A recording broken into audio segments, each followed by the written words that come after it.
Ang Devil Emperor. Credit to the author. 241 hanggang 48. Ang mga pangalan po na nandito ay galing sa mga name generator.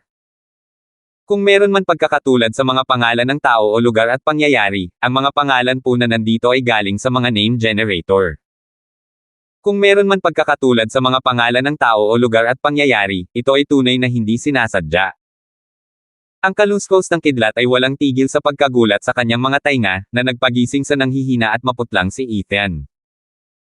Sa itaas, ang tanging nakita niya ay isang simboryo ng kadiliman, na tanging isang malabong pulang ilaw lamang ang sumisinag sa lupa sa paligid niya. Kanina, tumalon sila sa loob ng butas na iyon sa kalangitan matapos sundan ang kurtina ng pulang ilaw, ang parehong butas na patuloy na nagbabago ng posisyon. Sa pagtingin pa, makikita sa itaas ng pulang kurtina, ang mga lilang kidlat na nag-uulan ng kaguluhan na parang mga dragon sa paligid at patungo rito. Ngunit nang dumampi ang kidlat sa pulang ilaw, tumalbog ito pabalik. Ang pulang ilaw ay isang kanlungan, na nagpapalaya sa bahaging ito ng lupa mula sa nakamamatay na pagsalakay ng kidlat.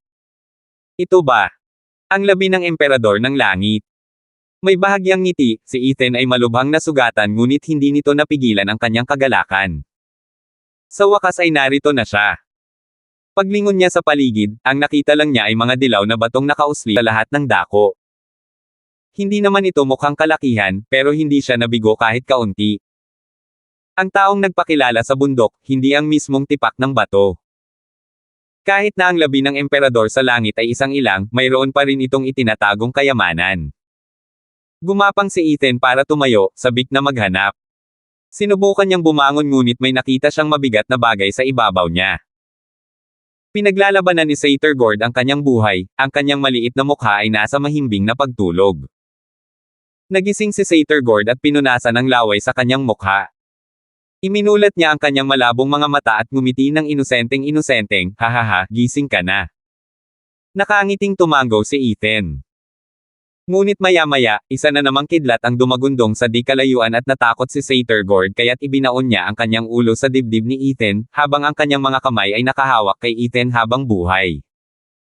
Umiling si Ethan, hindi niya akalain na magiging ganoon kamahiyain si Invincible Scamp.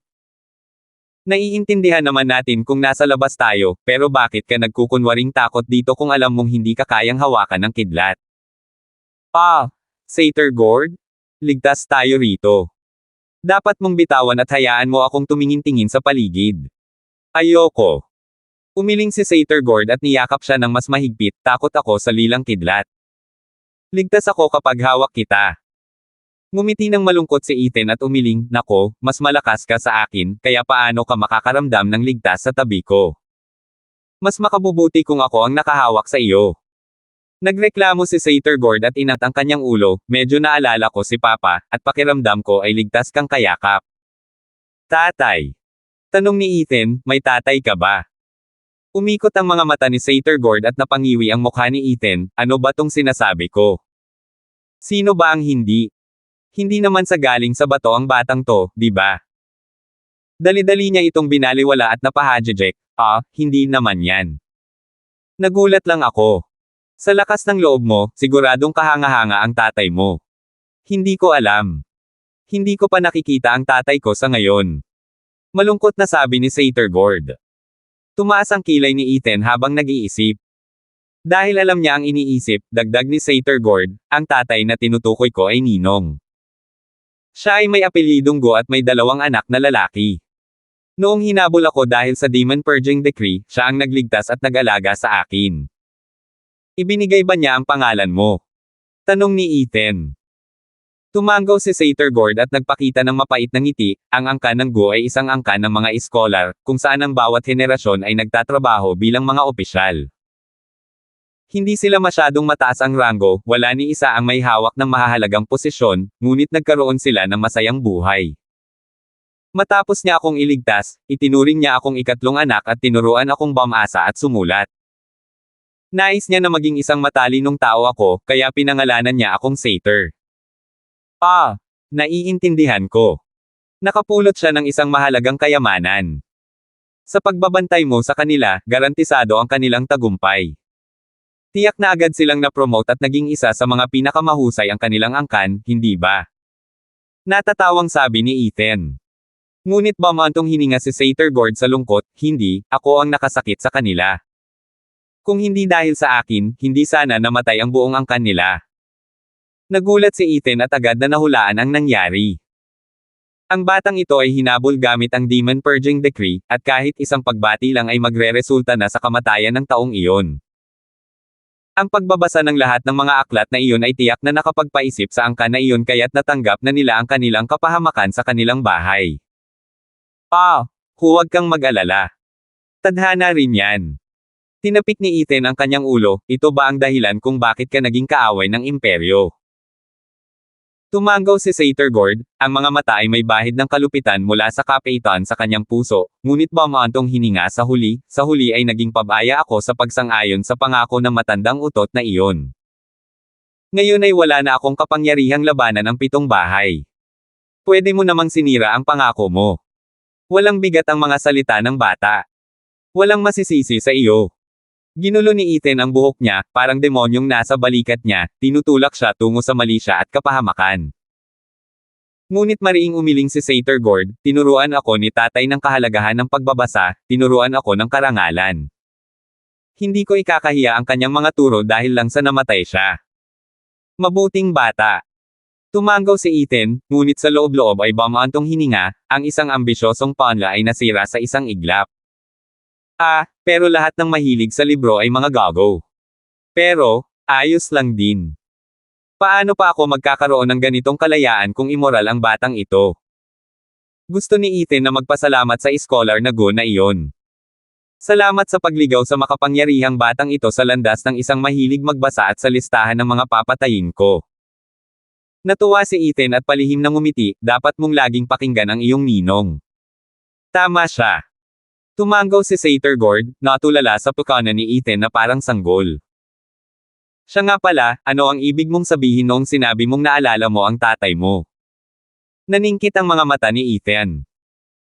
Namula si Satergord, naging maamo habang bumubulong, noong hinawakan mo ako habang sumusugod tayo rito at pinrotektahan ako mula sa kidlat, ipaalala mo sa akin ang panahon na pinrotektahan ako ni tatay at sinabihan akong tumakas.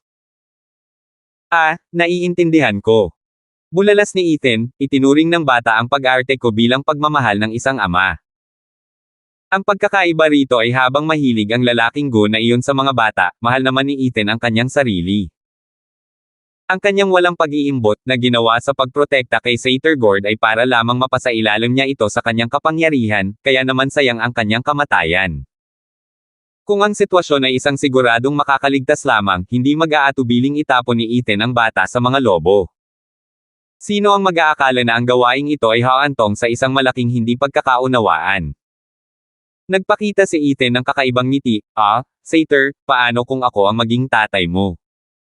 Ang lakas pa ng loob ng bulok at walang hiyang lalaking ito na tawagin ang bata sa pangalan niya para lang mapalapit sa kanya. Tila tutol si Satergord sa ideya, at medyo naiilang din, bakit ko naman gagawin yun? 300 taong gulang na ako. At ilang taon ka na? Masyadong kakaiba yan. Ano ba ang kakaiba riyan? Maaaring 3 siglo ang nalalabi mo sa akin, pero bata ka pa rin sa puso at kailangan mong alagaan. Sigaw ni Ethan nang may pagkamatuwid, habang lumalambot ang kanyang tono, at nandito rin tayo dahil sa tadhana. Minahal kita noong nakita pa lang kita. Talaga. Inaasahan ni Satergord. Tumanggaw si Ethan. Tama ako. Lalo na sa iyong nakakabaliw na kapangyarihan. Gusto ko yan. Kaya bilasan mo at magtrabaho ka sa ilalim ko na parang isang mabuting sundalo. Hinimas ni Satergord ang kanyang baba at itinaas ang kanyang ulo, ano ang mapapala ko rito? Bakit ka ba ang kulit mo? Nagmura si Ethan sa loob-loob niya, pero agad din niyang tinanggap ang katotohanan, dahil lahat ng bata ay mga gago, kaya kitang protektahan. Kailangan ko pa ba ang proteksyon mo? Ano ba yun ngayon kung hindi proteksyon? Tanong ni Ethan, isa pa, maaaring napakalakas mo, pero masyadong madaling malinlang at lokohin.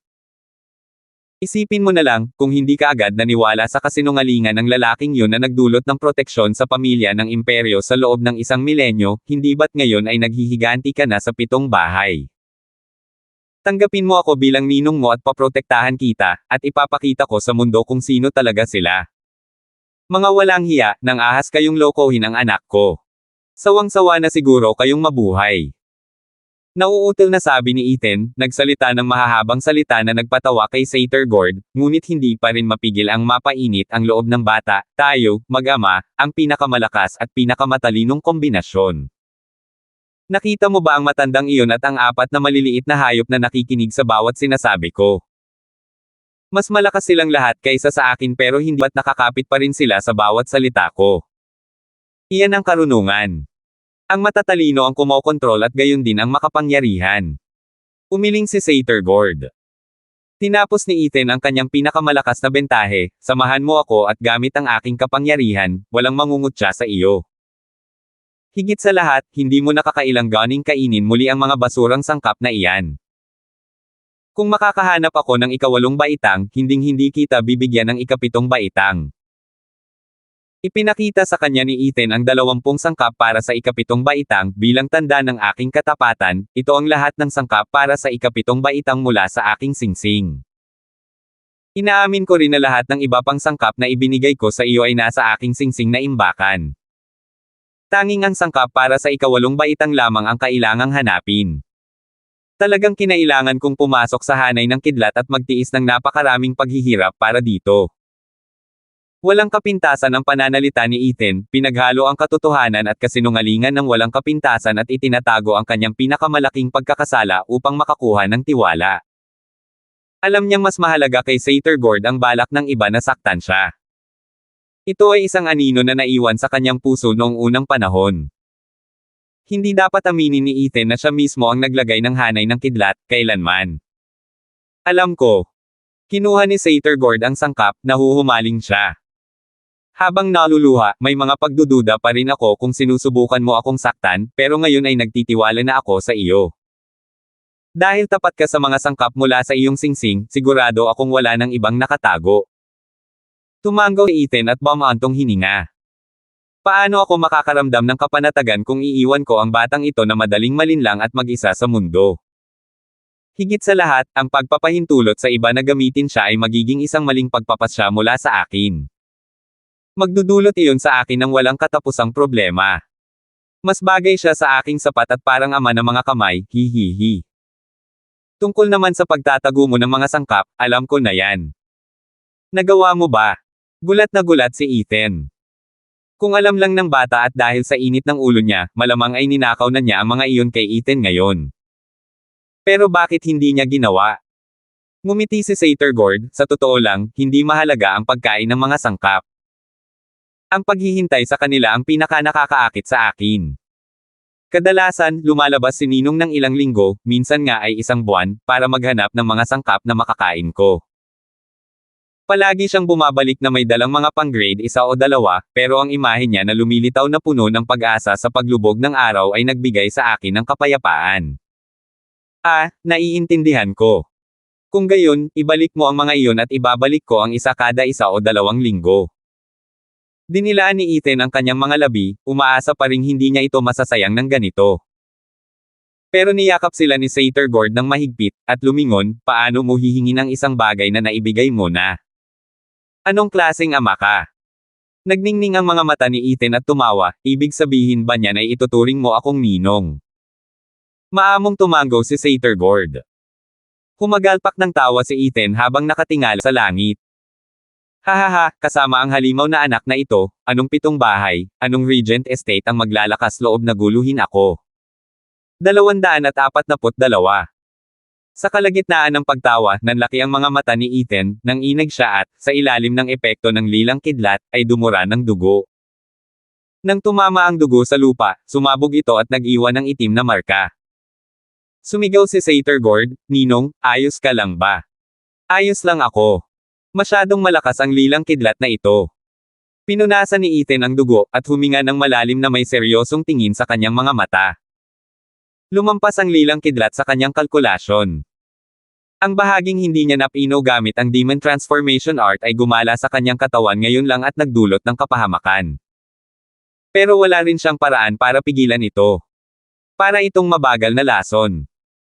Alam niyang sinasaktan nito ang kanyang katawan, at balang araw ay aagawin nito ang kanyang buhay, ngunit wala siyang magagawa tungkol dito.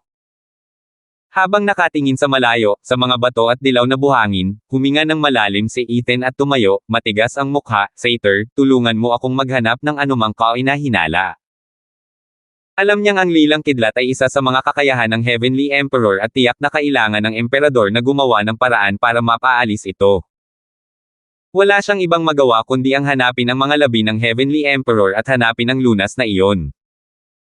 Magiliw na tumango si Satyr Gord at tinulungan si Ethan na tumayo. Ninong, pwede mo na akong tawaging Batang Santi. Ganoon ang tawag sa akin ng aking ama noon. Sino mang kaibigan ko ang tumatawag sa akin yan. Tumango si Ethan, habang mahinang nakangiti. Sige, Batang Santi. Sige, mag-scout ka na. Naiintindihan ko. Ikinuyom ni Satyr Gord ang kanyang mga kamay at tumalon palayo. Matapos makilala si Ethan bilang ninong, at makahanap ng isang taong malapit sa kanya, gumawa siya ng mga kababalaghan para sa kanyang ego, kahit na hindi niya pinansin ang walang tigil na dagandong sa itaas. Dahil nasa likuran niya lang si Ethan, wala siyang dapat ikatakot. Mahigit 6 na oras nang naglilibot ang dalawa sa walang katapusang buhanginang ito ngunit hindi pa rin nila nararating ang dulo. Tumigil si Ethan sa paglalakad at sumimangot. Tumigil din si Satyr Gord at lumingon. Ano iyon, ninong? Batang Santi, hindi mo ba nararamdaman na paikot-ikot lang tayo? Lumingon si Ethan at lalong lumaki ang kanyang pagdududa. Nako, nakakalitong hanay ang mga ito. Nanlaki ang mga mata ni Satyr Gord at sumugod sa kanya. Ano, isang nakakalitong hanay? Paano ako naloko nito? Napangiwi si Satyr Gord. Dahil ibinatay niya ang kanyang kumpiyansa sa kanyang nakaraang mababaw na karanasan, wala siyang dapat ikatakot at ngumiti. Huwag kang mag-alala, ninong. Tingnan mo kung paano ko ito malalampasan. Itinaas ni Satyr Gord ang kanyang maliit na kamao at sumuntok. Ngunit ang karaniwang tanawin ng pagkakita ng mga alon sa antas na 100 milya ang haba ay hindi lumitaw. Ang lupa ay bahagyang nayanig lamang pagkatapos ay tumahimik. Nawalan ng sigla si Satyr Gord, hindi ito maaaring mangyari. Hindi pa ito nangyari dati, kahit minsan. Umiling si Ethan, dahil nahulaan na niya. Hindi ito ang karaniwang hanay na masundalo, kundi isa na itinayo ng Emperador ng Langit, isa sa 3 pinakamalakas na emperador noong sinaunang panahon. Kung ang isang maliit na halimaw ay basta na lang makakalusot, ang Emperador ng Langit ay magiging isang walang laman na titulo. Kung kaya niyang basagin ang hanay na ito ng ganoon kadali, ano pa ang saysay ng paghahanap ng labi ng Heavenly Emperor kung maaari ko namang kunin ang maliit na halimaw na ito bilang Panginoon. Batang Santi, itabi mo ang lakas mo. Halika rito. Umiling si Ethan nang makita siyang sumuntok ng todo. Batang Santi, gusto kong maging tapat ka sa akin. Hindi ka pa nakakapunta rito dati. Naguguluhan na umiling si Satyr Gord. Kumunat ang noo ni Ethan, kung gayon, bakit ka natatakot sa lilang kidlat? Nakita mo na ba ito dati? Hindi pa. Sandaling tumigil si Satyr Gord at saka umiling sa huli. Kakaiba, ito ang unang beses na nakita ko ito pero nakaramdam ako ng likas na takot dito. Sa mga kulog nito, hindi ko maiwasang manginig. Hindi ito katulad ng karaniwang kidlat na kinasusuklaman ko pero hindi ako natatakot. Kakaiba ito. Ayon kay Ethan, ang bata ay may koneksyon sa Lightning Canyon, ngunit ngayon. Kinamot ni Ethan ang ilong at pinag-isipan ito, hindi maaari. Walang sino man ang may likas na takot sa kahit sino, kahit gaano man lang. Siguro ba? Mga alaala ng mga ninuno. Nagtanong si Ethan, Batang Santi, sino ang iyong amo para sanayin ka ng ganito kalakas? Wala akong amo. Kung gayon, paano ka nakarating sa Profound Heaven Stage 3 siglo na ang nakalilipas? Ngayong tumigil siya para mag-isip, naguguluhan na sabi ni Satyr Gord, hindi ko alam. Sa pagkakatanda ko, nasa Profound Heaven Stage na ako. Wala akong matawag na kaibigan, naghahanap lang ng mga sangkap.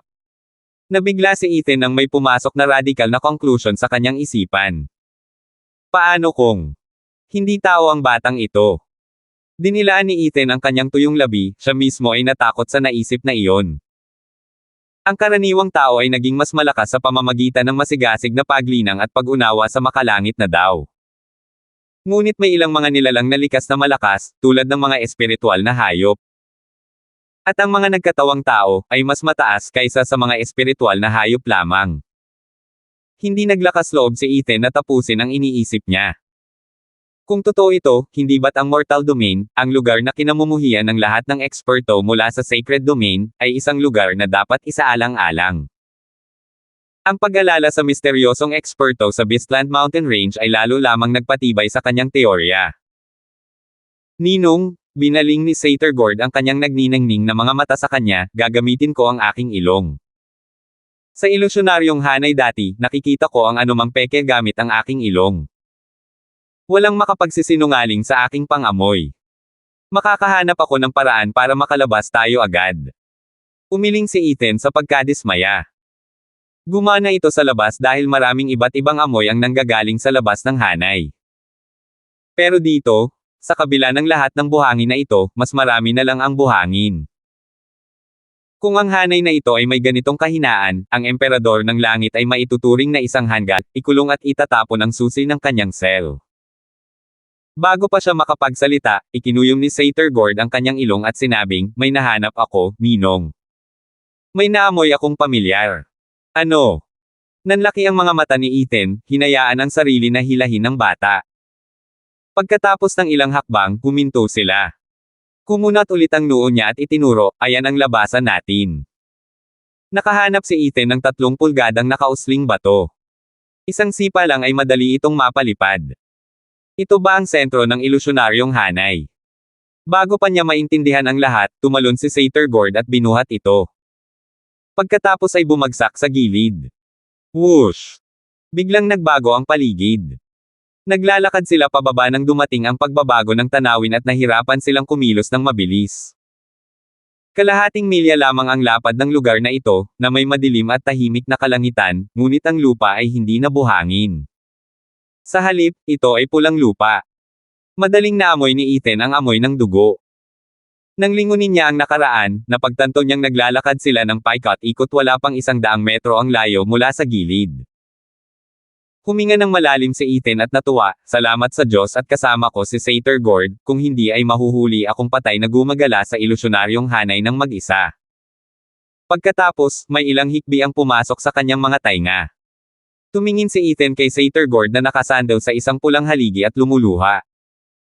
Isang napakalungkot na figure ang nakita niya, na may bahid ng luha sa kanyang mukha.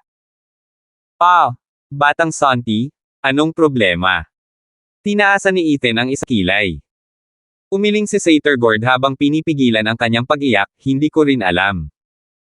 Naamoy ko lang ang amoy nito at bigla na lang, hindi na kaya ng puso ko ang lungkot.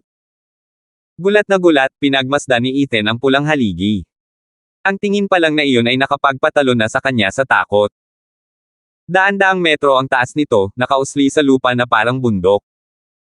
Lumagpas pa ito sa itim na kalangitan. Hindi tumigil ang lilang kidlat sa pagtama nito, lumilikha ng nasusunog na tunog ngunit hindi ito kayang gumawa ng kahit isang butas. Napanganga si Ethan. Ano ba ito? Paano nito natitiis ang napakaraming lilang kidlat ng walang kahit kaunting galos? Ang nakakagulat ay ang yugto ng kidlat, ang 12 langit. Dahil matibay ang haliging ito kahit sa kabila nito, tiyak na magiging espesyal ito. Ngumiti si Ethan sa sarili, kaya pala tanga ang emperador sa langit sa huli. Kung iiwan mo ang isang napakalaking haligi na may halatang amoy, syempre may makakahanap nito. Sandali. May nahawakan si Ethan at sinuri ng mas detalyado ang haligi habang ang kanyang paghinga ay lalong humihina. Ang amoy na ito, ang espiritual na enerhiya ay may halong isang bagay na ligaw. Dapat ay galing ito sa isang espiritual na halimaw, hindi isang sagradong halimaw. Napasinghap si Ethan nang gumapang ang lamig sa kanyang likod. Sinasabi mo sa akin na ang haliging ito ay hindi gawa sa metal kundi gawa sa isang sagradong halimaw. Sinimulan ni Ethan na suriin ang 9 Serenity's secret record sa kanyang isipan. Noong sinaunang panahon, 5 sagradong halimaw ang namumuno sa kalangitan, walang talo. Kahit ang mga eksperto sa Peak Emperor stage ay hindi kayang labanan sila. Ang tanging makakalaban nila ay ang 3 pinakamalakas na emperador. Ang mga halimaw ay. At isa sa 5 sinaunang sagradong halimaw ay ang Soaring Kilin. Sigaw ni Ethan sa gulat. Wala sa 10 sikat na emperador noong unang panahon ang umasa na mapupunta rito si Soren Kilin. At sa itsura nito, malinaw na patay na ito, at tanging ang binti na lang ng Soren Kilin ang nakadikit pa rin sa lugar na ito. Hindi rin lingid sa kaalaman ng lahat ang pumatay dito, ang may-ari ng 12th Heaven Purple Lightning Gold Eye, ang Heavenly Emperor. Hindi kaya ito ang labi ng emperador sa langit, kundi ang kanyang katayan. 243.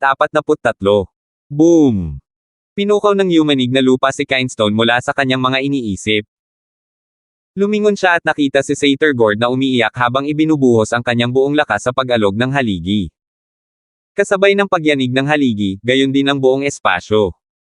Hinampes ng mga lilang kidlat ang pulang kurtina, nais sanang suntukin at gawing nagbabagang abo ang buong lugar na ito. Sumigaw si Ethan, "Batang Sonti, anong ginagawa mo?" Ang pulang kurtina ng liwanag na bumubuhay sa atin ay nagmumula sa mataas na binti ng kilin na ito. Kapag nahulog ito, mamamatay tayo kasama nito. Pero, hindi ko matiis na makita itong tinatamaan ng lilang kidlat. Hindi ko talaga matiis ang lungkot. Singhot ni Satyr Gord. Gulat na lumingon si Ethan sa binti ng kilin habang nag-iisip. Sabi nila, mas malapot ang dugo kaysa sa tubig. At ang bawat kilos ni Satyr Gord ay nagpatunay sa kanya na ang bata ay hindi ordinaryo. Sa puntong ito, ang bata ay umaalingaw-ngaw sa binti ng Soren Kilin at nagsimulang umiyak. Maaaring kamag-anak siya ng isa sa 5 sinaunang sagradong halimaw, ang Soren Kilin. Bumantong hininga si Ethan at ginulo ang buhok ng bata, "Kung ayaw mong umiyak ito mula sa langit, tumigil ka." Hindi naintindihan ni Satyr Gord. Ngumiti si Ethan, "Walang anuman kung mamamatay ako, pero kung mamamatay ka, malulungkot din ang haligi." Walang gustong makitang mamatay ng walang kabuluhan ang kanyang mga inapo. Ibig mong sabihin, kamag-anak ko siya. Nanlaki ang mga mata ni Satyr Gord sa gulat. Tumanggaw si Ethan at nagpatuloy, "Nakakaramdam ka ng matinding lungkot nang makita mong tinamaan ng kidlat ang binti ng kilin. Hindi mo ba iniisip na mas malulungkot pa ang may-ari ng binting ito dahil hindi ka kayang protektahan ang binti nito mula sa lilang kidlat?" Tiningnan siya ng malalim ni Satyr Gord at hindi na inatake ang haligi. Paf! Paf! Biglang dumura si Ethan ng dugo na muling nagpainit sa lupa. Napasigaw si Satyr Gord sa takot. Mapait na ikinumpas ni Ethan ang kanyang kamay, "Patuloy na sinisira ng lilang kidlat ang aking katawan. Umaasa akong makahanap ng sining upang mapawi ito sa labi ng Heavenly Emperor, ngunit..." Bumantong hininga si Ethan, "Mukhang nakaligtas ako sa pasukan pero namatay sa loob." "Ninong, magiging maayos ka rin, naging magkamag-anak lang tayo." Nag-aalalang sabi ni Satyr Gord. Sa wakas ay nakahanap siya ng isang taong magmamalasakit sa kanya, ngunit nakita niya lamang itong namatay. Labis ang dalamhati ni Satyr Gord, kaya't muling tumulo ang kanyang mga luha. Umiling si Ethan sa pagkadismaya. Isa siyang masamang tao na bihirang gumawa ng mabuti, ngunit kahit na ganoon, may umiiyak sa kanyang higa ng kamatayan. Nakaramdam siya ng kasiyahan. Ang ironiya rito ay talagang halata. Ang kanyang inaanak na umiiyak ay nakamit sa pamamagitan ng mga panlilinlang at masamang balak. Nakapikit, bumantong hininga si Ethan at isinuot ang singsing na nasa daliri ni Satyr Gord, na parang isang pamana, maraming sangkap ang singsing na ito. "Kunin mo na. Sana ay mabilis kang lumaki. Taglay ang natural na kapangyarihan sa iyong dugo, balang araw ay makakalabas ka rito." Ninong. Kumislap ang mga luha ni Satyr Gord, hanggang sa kaibuturan. Pinunasan ni Ethan ang kanyang mga luha at kinuha ang itlog ng Thunder Skylark, "Pagkatapos kong mamatay, mag-iisa ka. Kunin mo ang ibong ito para tulungan kang harapin ang panahon." Hindi niya natapos ang sasabihin nang may narinig siyang huni. Nagulat si Ethan, "Niloloko mo ba ako? Malapit na itong map-isa. Paano?" Tumili. Kasabay ng malakas na pagputok, sumabog ang itlog at lumitaw ang ulo ng isang maliit na sisiw, kasabay ng kidlat na tumama rito. Iba ang hitsura nito sa ibang karaniwang Thunder Skylark, kulay lila ito. At ang nakakagulat ay ang kumikislap na kidlat ay kulay lila rin. Napayuko si Satyr Gord sa gilid nang makita ito, habang si Ethan ay nakanganga, "Hindi ka panipaniwala.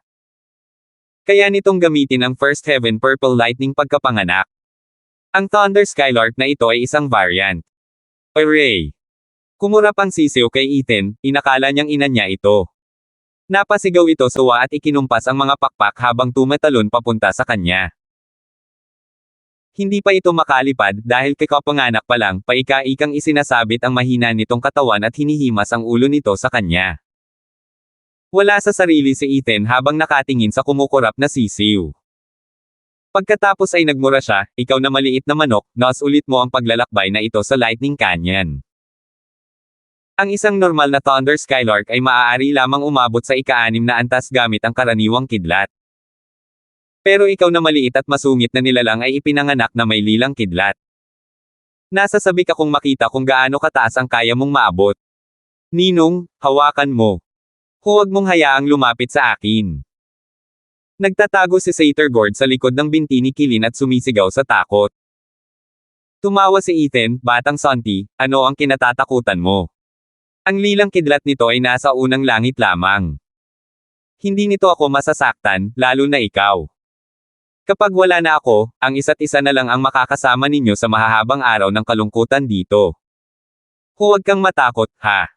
Halika rito. Dahil mahal na mahal ko ang bastos na bagay na ito, maituturing ko na rin itong anak ko. Bilang nakatatandang kapatid, dapat kang lumapit at batiin ang nakababata mong kapatid. Parang bata si Ethan. Alam niyang takot si Satyr-Gord sa lilang kidlat, pero ngayon ay tinutokso niya ito sa pamamagitan ng paggawa sa babaeng ito bilang kamag-anak niya. Napailing si Satyr-Gord habang nanginginig. Tumawa si Ethan, hindi na ako magtatagal sa mundong ito. Nakakatuwang asarin ang pinakamalakas ni Titans, ang Invincible Scamp. Kaya ibinaba niya ang sisiw at itinuro ito kay Satyr-Gord. Masayang tinanggap ng sisiw ang tagubili ng kanyang ina at humajijek kay Satyr-Gord. Parang isang batang kapatid na gustong makipaglaro sa kanyang kuya. Ngunit ang kumikislap na lilang kidlat sa buong katawan nito ay nagdulot ng takot kay Satyr-Gord. Labanan mo, sus, huwag kang lalapit. Binato ito ni Satyr-Gord ng mga bato sa paligid ng haligi. Ngunit ang kilos ng sisiw ay sing-urong-sulong at sing-masigla, umiiwas habang papalapit. Sa katunayan, akala nito ay pinaglalaroan ito ng kuya at nagtatalon-talon ito sa tuwa. Halos maiyak na ang kaawa-awang mukha ni Satyr-Gord. Paulit-ulit itong nagbabato pero hindi naman sama-sama. Tumawa si Ethan mula sa gilid. Parang lolo na natutuwa sa mga kalokohan ng apo niya. Marahil dahil sa pagkatulak sa isang sulok nang makitang walang naitulong ang mga bato, lumingon si Satyr-Gord sa paligid at napansin ang isang puting bagay na nakausli. Sinubukan ni Satyr-Gord buhatin ito ngunit nagulat siya nang hindi niya ito mabuhat. Mas kakaiba ito kaysa sa kathang-isip. Sa kanyang kapangyarihan, hindi niya kayang buhatin ang isang maliit na bato. Kaya't isinaksak niya ang kanyang kamay sa lupa at pilit na hinihila ang kakaibang batong ito. Ngunit ang lumabas mula sa lupa ay isang batong kasinlaki ng isang tao, na mukhang kakaiba sa kamay ng isang batang tulad ni Satyr-Gord. Higit pa rito, nahirapan ang bata na hawakan ito kahit nasa kanyang lakas. Napasigaw sa gulat si Ethan ngunit si Satyr-Gord ay nasa matinding takot habang papalapit ng papalapit ang sisiw. Kaya't inihagis niya ito. Sumigaw ang sisiw at ikinumpas ang mga pakpak nito. Ang takot ay isang malakas na motibasyon at talagang nagtulak dito na tutong lumipad agad. Niyanig ng malaking bato ang lupa at nag-iwan ng butas na 1 metro ang lapad sa paligid nito. Lumapag ang sisiw sa takot dito, at sa pagkakataong ito ay tumingin kay Satyr-Gord ng may kaba. Hindi ako pinaglalaroan ni kuya, galit talaga siya sa akin. Umiling si Ethan sa galit na itsura ni Satyr-Gord. Akmang sasawayin niya ito nang mapadako ang tingin niya sa malaking bato. Sinuri niya ito ng detalyado. Ang malaking bato ay parang isang malaking itlog, makinis at may kintab na sapat para makita ang refleksyon ng isang tao. Ngunit sa malapitang pagtingin ay makikita ang liwanag na lumalabas mula sa loob, at maaari pang maaninag ang hugis ng isang tao. Pagbibigay ng bato. Napasigaw si Ethan sa tuwa, napakagandang kayamanan nito. Ang Imparting Stone ay napakabihirang makita sa Sacred Domain. Ginagamit ito ng mga master upang magpasa ng mga sikretong sining sa kanilang mga disipulo o kapamilya. Kadalasan, ang batong pang-ibigay ay ipinapasa mula sa dating pinuno ng angkan patungo sa susunod. Ang bagong pinuno ang magbabasag ng bato at sa gayon ay makukuha ang mana. Ang proseso ng pagmamana ay sumisira rin sa imparting stone. Kapag ang pinuno ay umabot na sa katapusan ng kanyang buhay, iiwan niya ang lahat ng kanyang kaalaman sa isa pang imparting stone para sa susunod na pinuno. Sa ganitong paraan, magpapatuloy ang pamana ng isang angkan. Pero hindi niya kailanman inakalang ang liblib na mundong ito ay magtataglay ng ganito kalaking kayamanan. Kaninong mga alaala ang taglay ng imparting stone na ito? Sa kilin ba o sa Heavenly Emperor? Kung sa Heavenly Emperor sila, nakahanap na siya ng ginto. Maaaring naglalaman pa nga ito ng paraan ng pag-alis ng lilang kidlat sa kanyang katawan. Sabik na sabik si Ethan na subukan ito, batang Santi, basagin mo ang batong iyan. Akala ni Satyr-Gord ay pabigla-bigla lang ang pagsaway ni Ethan, kung papagalitin mo ako, gawin mo sa mukha ko. Alam kong hindi ko dapat gamitin ang ganito kalaking bato sa isang babae. Dahil itinuring mo itong anak mo, nakababata ko siyang kapatid, kaya hindi ako lalampas sa hangganan. Pero huwag mong gamiting dahilan ang bato. Tumawa si Ethan, kontento na ako na inaamin mo ang mga pagkakamali mo, pero hindi kita pinapagalitan dito. Gusto ko lang tulungan mo akong basagin ang batong iyan para mabuhay ako. Nagningning ang mga mata ni Satyr-Gord at tuwang-tuwa dahil alam niyang may iligtas niya si Ethan. Kaya kasabay ng isang malakas na kalabog, ang batong pang-ibigay ay nadurog ng malakas na kamao ni Satyr-Gord. Isang makukulay na ambon ang lumabas mula rito. Sa loob nito, lumitaw ang isang hugis tao, mga 20 taong gulang ngunit may marangal na ekspresyon. Kumislap ang lila sa kanyang kaliwang mata habang ang kanyang kanang mata ay kasing lalim ng kailaliman. Kung mas matagal pa itong titingin, mararamdaman mong nahihilo ka na. Ang pinuno ng 10 sinaunang emperador, ang emperador sa langit. Napasinghap si Ethan. Kalmado ang lalaki, ang tingin ay nakatingin sa unahan ngunit parang hindi nito napapansin ang lahat ng nilikha, Junior, dahil pinalad kang mabuksan ang aking imparting stone, malamang ay kamag-anak kita. Ibibigay ko sa iyo ang aking ultimate magical art, ang Divine Eye of the Void. Mag-ingat ka. Ano, ang Divine Eye of the Void? Nahit ko ang motherlode, hahaha. Nanginig si Ethan sa tuwa at hindi napigilan ang pagtawa. 244. Kapag pinag-uusapan ng mga tao ang Heavenly Emperor, isa sa 3 pinakamalakas na sinaunang emperador, lagi nilang binabanggit ang kanyang pinakadakilang kakayahan, ang Purple Lightning Gold ay sa kanyang kaliwa, at ang Divine Eye of the Void sa kanyang kanan. Ang Divine Eye of the Void din ang unang mahiwagang kakayahan na naunawaan niya noong pumasok siya sa Emperor Stage. Taglay nito ang napakalaking kapangyarihan na kahit ang Purple Lightning Gold ay hindi makalapit. Natuwa si Ethan. Dahil sa takot na makialam ang dalawa niyang anak, binigyan pa niya sila ng senyales na manahimik, ngunit hindi kailanman nakaligtaan ng kanyang mga mata at tainga ang anumang ipinakita ng larawan. Minsan lang ito mangyari sa buhay niya.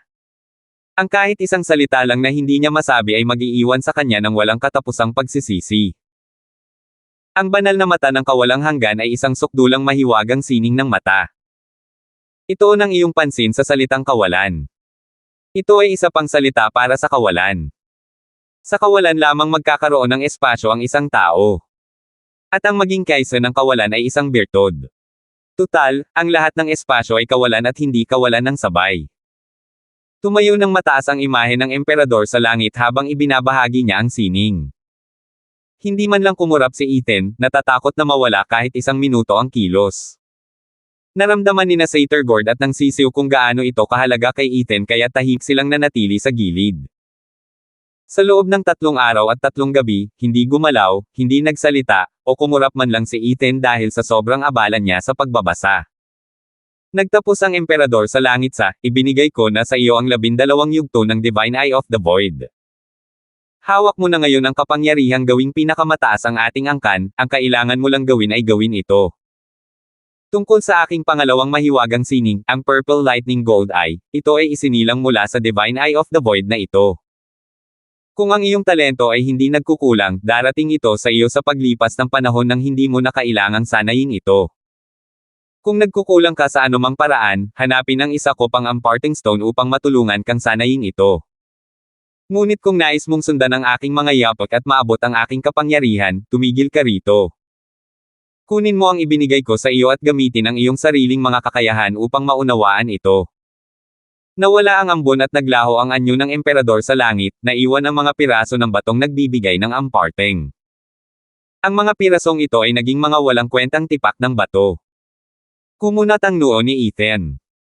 Nagtanong si Satyr-Gord, anong problema, Ninong? Wala, kakaiba lang ang huling sinabi niya. Parang ayaw niyang magsanay ang kanyang inapo sa Purple Lightning Gold Eye. Naningkit ang mga mata ni Ethan. Tumawa si Satyr-Gord sa langit at nangutya, ano ba ang mahalaga kung ano ang gusto niya? Nasa desisyon mo kung magsasanay ka o hindi. Siyempre gusto ko. Isa iyan sa mga obra maestra niya. Nanlaki ang mga mata ni Ethan. Kung gayon, ano pa ang hinihintay natin? Tutulungan kitang hanapin iyon. Agad na tumalon si Satyr-Gord sa paghahalughog sa mga bato sa lupa, naghahanap ng isa pang batong pang-ibigay. Umiling si Ethan sa huli. Ayaw ng emperador sa langit na sanayin ng kanyang inapo ang Purple Lightning Gold Eye, sa halip ay hinuha niya ito ng mag-isa sa halip na basta na lamang sundin ang mga turo ng iba. Gayunpaman, natatakot pa rin siyang baka hindi ito makamit ng kanyang inapo kaya iniwan niya ang paraan ng pagsasanay para sa Purple Lightning Gold Eye. Gayunpaman, si Ethan ay hindi inapo ng emperador ng langit, kaya walang saysay na sundin ang mga turo ng emperador ng langit. Sino ba ang may pakialam? Sayang, ayaw. Nandito naman yan kaya gamitin ko na lang. Pero ang kakaiba sa kanya ay ang imaheng malinaw na may balak iwan ang lahat para sa kanyang inapo. Kaya paano ito nagamit ng mapalad niyang demonic emperor na ito na natisod sa kanyang pagpasok? Habang nakatingin sa nakausling binti ni Kilin, si Ethan ay malalim na nag-isip. Hihihi, sino ba naman ang may pakialam? Dahil nahulog yan sa kandanggan ko, kung hindi ko kukunin, sino ang kukuha? Ngumisi si Ethan, at sinuyod ang lugar kasama si Satyr-Gord. Ang sisiw ay nagtatalon-talon sa gilid, may kakaibang huni. Anong ginagawa ni na Daddy at Bro? Naghahanap ng mga bulate na makakain. Sumabay ang babae sa kasiyahan. Pagkalipas ng isang oras, halos lahat ng bahagi ng lugar ay nabaligtad ngunit walang anumang senyales na halos kahalintulad ng isa pang amparting stone. Nagtataka si Ethan, ang lugar na ito ba ay mayroon lamang Divine Eye of the Void amparting stone? Pagkatapos ay napayuko siya at nagmura, ang tanga ko talaga. Paano niya makakalimutan si Jackson? Sinabi ni Jackson na siya ay hinigop sa lilang bagyo ng kidlat, at sinuntok kahit saan. Nagkataon lang na nakapasok siya sa puwang sahanay at di sinasadyang nabasag ang amparting stone ng Purple Lightning Gold Eye. Kaya habang nakikinig siya sa kakaibang boses na iyon ay sinasanay niya ang Purple Lightning Gold Eye nang hindi niya namamalayan. Ngunit sa kanyang pagkataranta, nakalimutan niya ang paraan ng pagsasanay para sa sining, kaya nawala ang sining. Umiling si Ethan, hindi ko matukoy kung malas ba o kalokohan. Ang swerte niya ay dahil sa napakababang posibilidad na mangyari sa kanya ang alinman sa mga pangyayaring iyon. Isa pa, sunod-sunod din. At malas dahil malinaw na tinuturuan siya ng isang ultimate skill, ngunit masyado siyang matapang para hindi niya ito maalala. Bumantong hininga si Ethan, saka naalala ang mga salita ng emperador sa langit. Marahil ito ay isang biyaya na nakabalat kayo. Bata kong Santi, pwede na tayong tumigil. Hindi nakatadhana sa akin ang Purple Lightning Gold Eye. Hayaan mo na. Bumantong hininga si Ethan at humajejek. Nag-aalalang sabi ni Satyr-Gord, pero kaya mo bang gamutin ang mga sugat mo gamit lang ang banal na mata ng kawalang hanggan na iyan? Gaya ng kasabihan, kung sino man ang nagsimula ng isang bagay ay dapat may paraan din para tapusin ito. Sinasaktan ka ng lilang kidlat kaya dapat gamutin ka rin ng lila na kidlat at ginto na mata. Nanginig si Ethan, nakaramdam ng init at kirot sa loob niya. Ang gusto lang niya ay ang mapalakas ang kanyang kapangyarihan gamit ang Purple Lightning Gold Eye. Ngunit ang pangunahing prioridad ni Satyr-Gord ay pagalingin siya. Maaaring niloko ko na siya, pero nagsisimula na talaga siyang magustuhan ako. Walang halaga iyon. Sapat na ang Divine Eye of the Void para gamutin ako. Ngumiti si Ethan at sinenyasan ang dalawa niyang anak na lumapit. Medyo naiinis pa rin si Satyr-Gord sa lilang sisiw na may kidlat, ngunit ginagawa niya ang lahat para tanggapin ang munting kapatid niya. Tinapik ni Ethan ang kanilang mga ulo at seryosong nagsalita, "Batang Santi, at ikaw na maliit na ibon, tatawagan na lang kitang Nova. Maghahanda ang iyong ama ng isang hanay at papasok sa isang liblib na lugar para magpagaling at magsanay. Hindi ko alam kung kailan ako lalabas. Dito kayo mananatili pero huwag kayong maggala sa labas ng kurtina ng ilaw. Huwag kang mag-alala, Ninong, hindi ko gagawin." Kumaway si Satyr Gord, baka sa mukha ang takot habang nakatingin sa lilang kidlat sa labas. Ngunit si Nova, ay itinagilid ang ulo, walang malay. Walang oras si Ethan para magpaliwanag, ipinaubaya ito sa pangangalaga ni Satyr Gord habang agad niyang inihanda ang isang hanay. Umupo siya nang nakakros ang mga paa sa gitna nito at ipinikit ang kanyang mga mata. Lumipas ang mga buwan. Ang sumunod na alam niya nang imulat niya ang kanyang mga mata ay ang kulay lila pa ring kidlat na may guhit sa langit. Ang pagbabagong naramdaman niya sa loob ang tanging patunay ng paglipas ng panahon. Kasabay ng isang hindi kapani-paniwalang paglabas ng kapangyarihan, ang kanyang kanang mata ay nagpakita ng isang ginintoang singsing na kumikislap ng paulit-ulit, na may mga guhit ng lilang kumikislap paminsan-minsan. Tinanggal niya ang hanay gamit ang isang kamay at tumayo si Ethan. "Ah! Nasa labas ka." Isang parang batang boses ang nagmula sa likuran, "Ninong, magaling ka na ba?" "Siyempre naman." Ngumiti si Ethan at humarap kay Satyr Gord, "Hindi lang magaling, kundi bago at bumuti na ang kalagayan. Maaari na tayong umalis sa lugar na ito. Ipapakita ko sa inyong dalawa ang aking kapangyarihan habang tayo ay lumilipad palabas dito." Nanginig ang mukha ni Satyr Gord habang bumaantong hininga, "Ninong, kapag nagyayabang ka, gawin mo man lang itong makatuwiran. Inabot ka ng 5 taon para makarating sa ika-9 na patong ng Bone Tempering Stage. Paano mo kami mapapalipad palabas kung wala ka pa nga sa Profound Heaven Stage?" Mas umaasa talaga ako kay Nova. Itinuro ni Satyr Gord ang langit at sumigaw, "Nova, wala si tatay." Tumili. Kasabay ng isang malakas na sigaw, isang 3 metrong haba ng lilang ibon ang pumailanglang sa ibabaw ng pulang kurtina. Ang walang katapusang dagandong ng lilang kidlat ay tumama sa katawan nito ngunit wala itong nagawa dito. Napanganga si Ethan, "Nova ba yan? Isa na siyang ika-4 na antas na espiritual na halimaw at kayang gumawa ng lilang kidlat ng ika-4 na langit. Pero paanong walang epekto sa kanya ang lilang kidlat ng ika-12 langit sa labas?" Nag-alala rin ako noong una, pero malamang na pareho lang siya ng ugali ng lilang kidlat. Nagkibit balikat si Satyr Gord, hindi siya kailanman sinaktan ng mga lilang kidlat na iyon. Sinusipsip niya ang mga iyon sa pamamagitan ng likas na ugali at pagkatapos ay inilalabas ito ng walang anumang kahihinatnan. Napakurap si Ethan sa gulat. "Ang anak ko sa inaanak ay isang halimaw, at ang aking espiritual na halimaw ay isa ring kakaibang nilalang. Kahit isang lilang kidlat mula sa ika-12 langit ay hindi siya nababalisa. Pero halata lang naman iyon. Sa palagay ko ay napabilang na rin ako sa hanay ng mga halimaw. Maaaring tinawag akong halimo ng iba, pero ngayon, sigurado akong kaya ko pang sorpresahin ang batang Santi, hahaha." Ibinaling ni Ethan ang nakangiting mukha kay Satyr Gord, "Batang Santi, kinain mo ba lahat ng sangkap na ibinigay ko sa iyo?"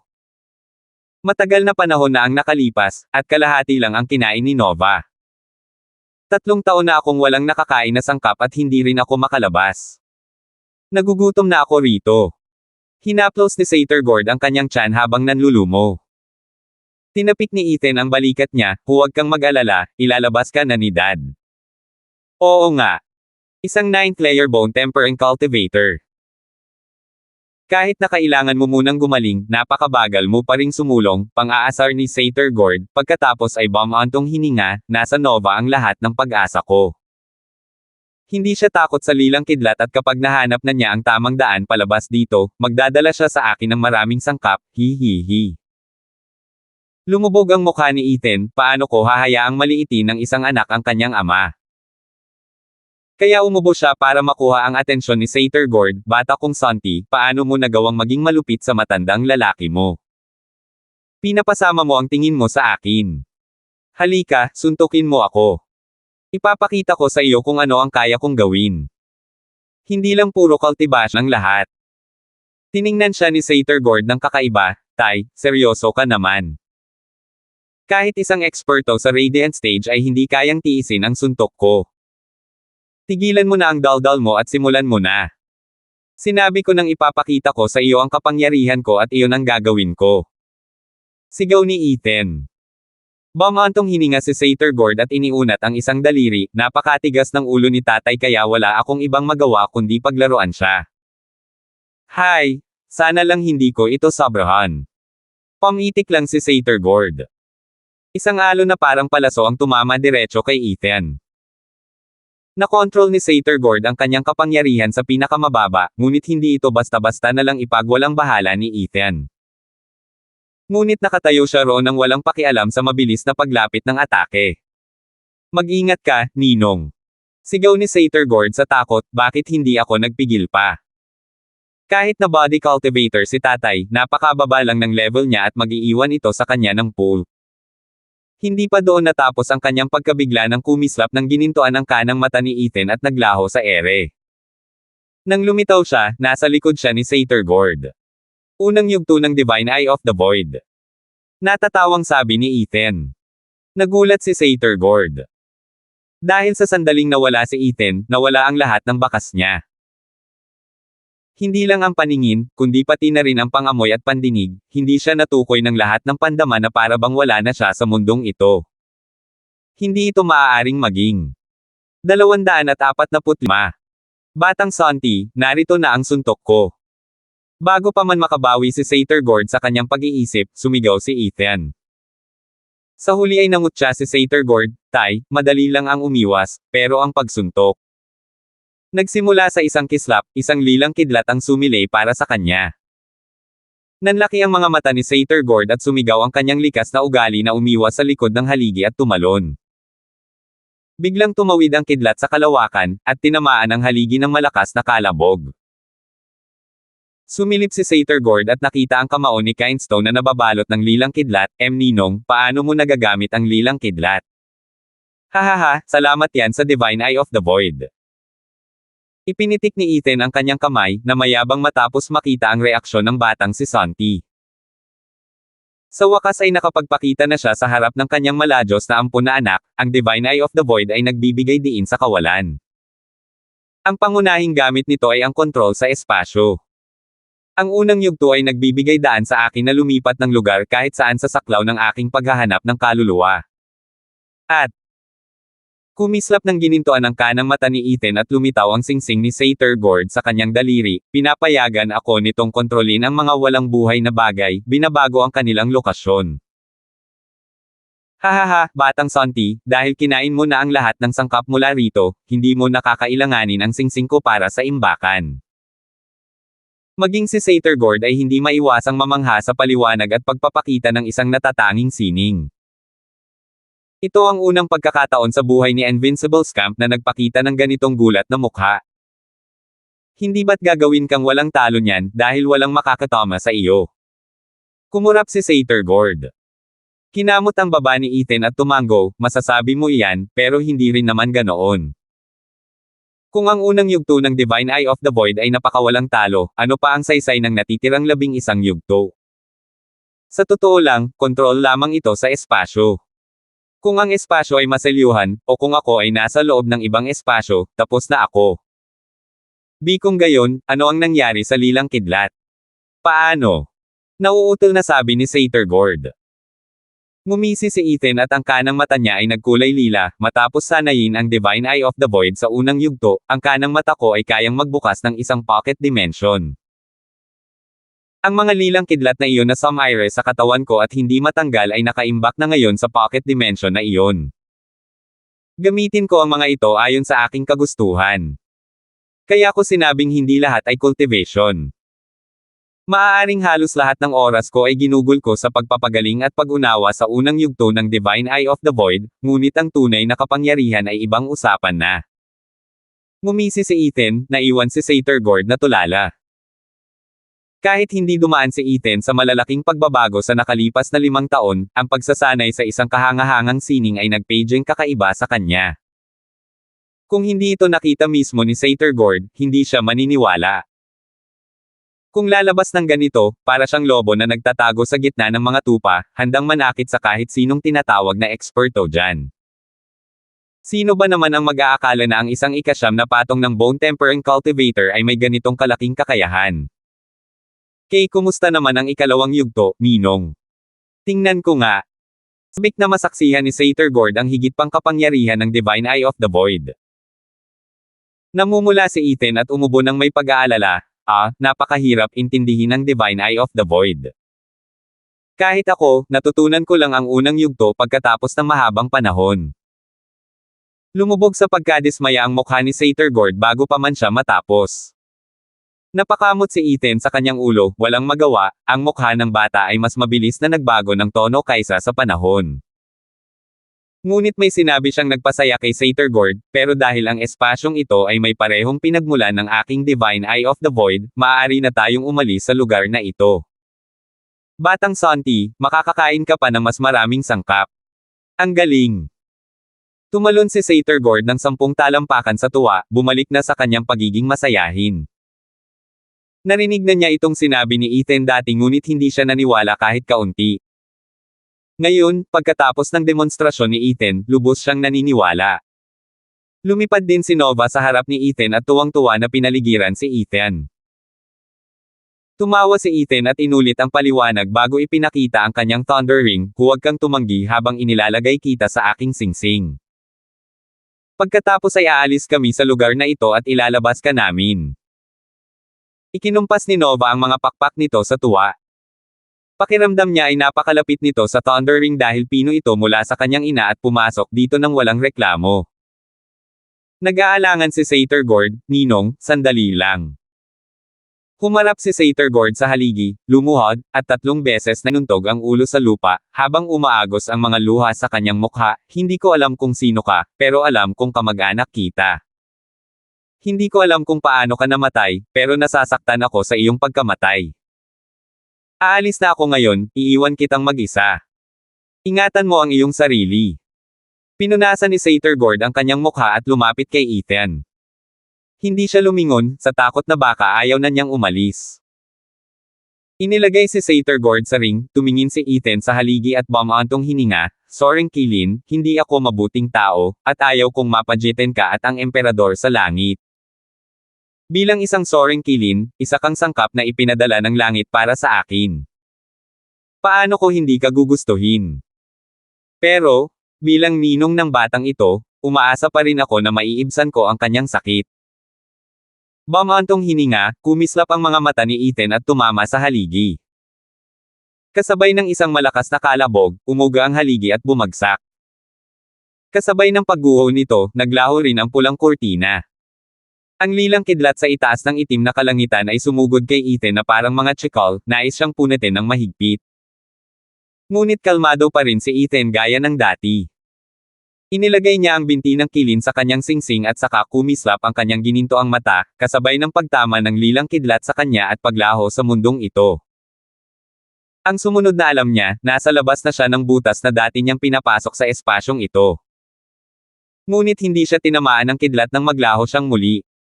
Kaya, sa dagat ng lilang kidlat, isang kislap ng ginto ang kikita ng papalayo ng papalayo. At walang nagawa ang lilang kidlat upang pigilan ito.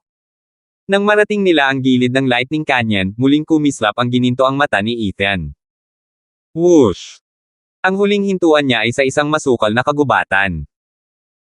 Pagtingala, ang maliwanag na buwan ay nakasabit sa kalangitan na nagpapalipad sa sulok na ito ng mundo sa liwanag nito. Sa wakas nakalabas na rin, pero nasaan ako? Huminga ng malalim si Ethan at muling natikman ang kalayaan. Dahil ang Lightning Canyon ay gumagala sa kontinente, nahirapan siyang matukoy ang eksaktong lokasyon nito. Sino ba ang may pakialam? Ayos lang basta wala ako. Inilabas niya sina Satyr Gord at Nova mula sa kanyang ring at tuwang-tuwa ang bata na sa wakas ay nakalabas na ulit. Ito ang unang pagkakataon na nakita ni Nova ang totoong mundo, at napaiyak siya sa tuwa.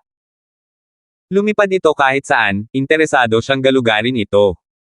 Batang Santi, may regalo ako sa iyo. Isang matamis na ngiti ang ipinakita ni Ethan sa bata. Tuwang-tuwa si Satyr Gord na nagtanong, ano, mayroon ka pa bang mga nakatagong sangkap sa singsing mo? Umiling si Ethan, ikaw na batang gago, kinuha mo ang singsing ko ng walang halong yan. Saan ako makakahanap niyan? Sa tingin ko mas magiging kaakit-akit ito para sa iyo. Pagkatapos ay ipinakita ni Ethan ang binti ng Kili na kumikislap pa rin dahil sa kidlat. Naluluha si Saturgord habang ipinapahayag ang kanyang pasasalamat, na ilabas mo naman. Siyempre naman. Alam ko kung gaano mo ito kamahal at ayaw mong masira ito ng lilang kidlat. Dahil may kapangyarihan ako, siyempre tutulungan kita. Salamat. Pinunasan ni Saturgord ang kanyang mga luha at yumuko ng malalim. Si Ethan ay tunay na kahangahangang imahe ng kanyang dating ninong na may parehong pag-aalaga sa kanya. Mas pinahahalagahan niya ngayon si Ethan, higit pa sa kanyang mga tunay na magulang. Marahil ito ay isa sa mga pambihirang kabaitan ni Ethan. Palagi niyang tinitingnan si Saturgord at iniisip kung paano niya ito magagamit. Ngunit ang dalisay na puso ng bata ay nakaantig sa kanya, na nagpamulaklak ng pagmamahal ng isang ama sa kanyang malupit at patay na puso. Lumapit si Saturgord sa binti ng Kilin, hinipo ang magaspang na ibabaw nito at niyakap pa ito, dinama ang init. Pagkatapos ay lumapit siya kay Ethan na may pakiusap, Ninong, maaari mo ba itong asikasuhin ng ilang sandali? Bakit ayaw mo? Tanong ni Ethan, ngunit nakita niya ang malungkot na mukha ni Saturgord at madaling nahulaan. Napilitan si Saturgord na mangakong ipagtatanggol ang kabisera ng imperyo at hindi man lang siya pinayagang kainin ang mga sangkap na gusto niya. Paano siya mabibigyan ng singsing na imbakan? Malapit na itong matuklasan at makukumpiske kung dadalhin niya ito. Bumantong hininga si Ethan, sige, pero mag-ingat ka at huwag masyadong magpakahirap. Kung sakaling mapunta ka sa panganib, kalimutan mo na ang pangakong iyan. Mas mahalaga ang buhay mo. Oo. Matingkad na ngumiti si Saturgord. Gumanti ng ngiti si Ethan at itinago ang binti ni Kilin. Siya nga pala, Ninong. 5 taon na ang nakalipas mula nang pinayagang malis ako sa Imperial Capital. Kailangan kong magulat, pero saan ka pupunta? Sa sandali ng kanilang paghihiwalay, atubili pa ring umalis si Saturgord. Huminga ng malalim si Ethan at ngumiti ng malademonyo, dahil 5 taon na ang nakalipas, ito na ang tamang panahon para magsimula ang esoteric debate.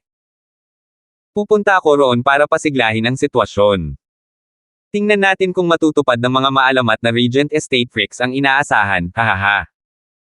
246.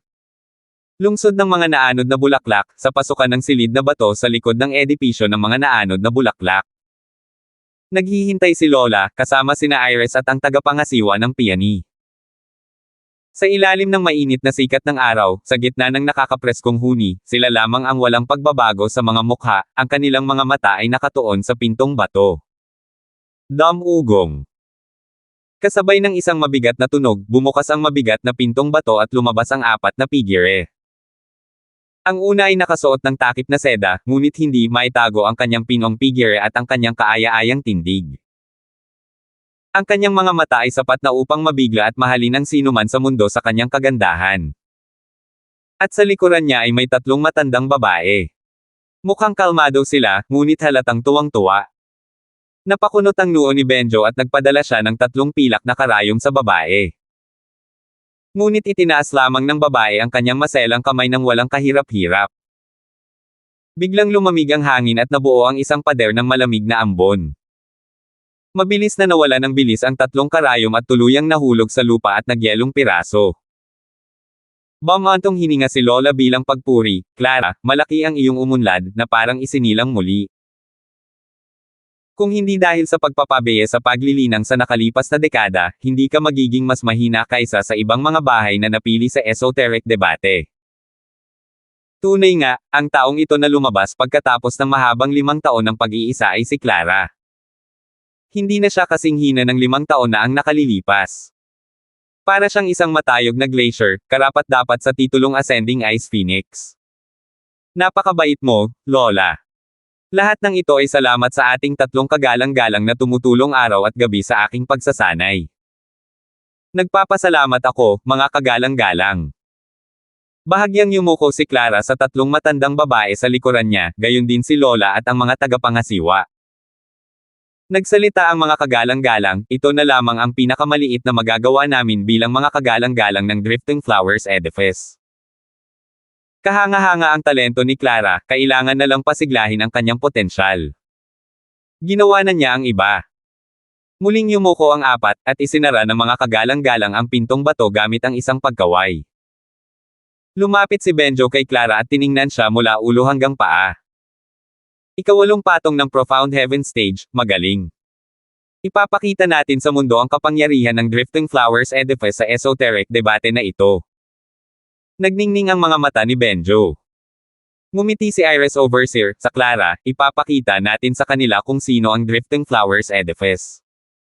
Tingnan natin kung paano nila muling minamaliit ang mga babae. Hahaha, totoo, pero kumunat ang noo ni Benjo, kailangan din nating linawin ang ating paninindigan. Dapat nating labanan ang kaabangan ng Regent Estate sa esoteric debate na ito. Kung hindi ay gagantay sila sa atin ng mas malakas pa. Oo, kaya nga, Clara, kailangan mong makipagtulungan sa Veiled Dragon Pavilion at Sword Marquis Abode, ang ating dalawang kakampi. Nakausap ko na sila at nakapagkasundo na. Sabi ni Iris Overseer, bilang apat sa iyong mga kalaban, sina Pil King Hall, Hell Valley, at Mary Woods, lahat sila ay kumampi sa Regent Estate. Ang 7 noble houses ay nahahati na ngayon sa dalawang paksayon. Kaya naman ang esoteric debate sa pagkakataong ito ay magiging mas malupit, mas mabangis. Kumunat ang noo ni Clara dahil sa pag-aalala, ang halimaw ng Regent Estate, si Timor, ay mahirap nang harapin. At ngayon na 3 laban sa 4 na tayo. Hahaha, huwag kang mag-alala. Siguradong 4 laban sa 4 ang laban. Nabalitaan kong sasali rin ang angkan ng Larsen. Pang-ikatlong angkan lang sila dati at malamang plano nilang makasabay sa atin sa pamamagitan ng pagpasa sa unang 2 round ng elimination. Pero iniisip ko, sino kaya ang ipapadala nila? Naisip ni Lola. Nagliwanag ang mga mata ni Clara, darating ba ang angkan ng Larsen? Nang malinaw na kay Clara kung sino ang nasa isip niya, umiling si Lola, hindi pa malinaw kung naroon din siya. 5 taon na siyang nawawala. Isa itong masamang senyales. Kahit ang mga miyembro ng kanyang angkan ay hindi alam ang kanyang kinaroroonan. Kaya ang suporta na maaari nating asahan mula sa angkan ng Larsen ay napakaliit lang. Ano, wala na siya. Paano? Bakit? Walang pakialam si Clara kung tinulungan sila ng angkan ng Larsen, at ang tanging inaalala lang niya ay si Ethan. Umiling si Lola. Ang ganitong lalim na pag-ibig ay parang lason, na nakakalimutan kahit ng isang tao ang sarili.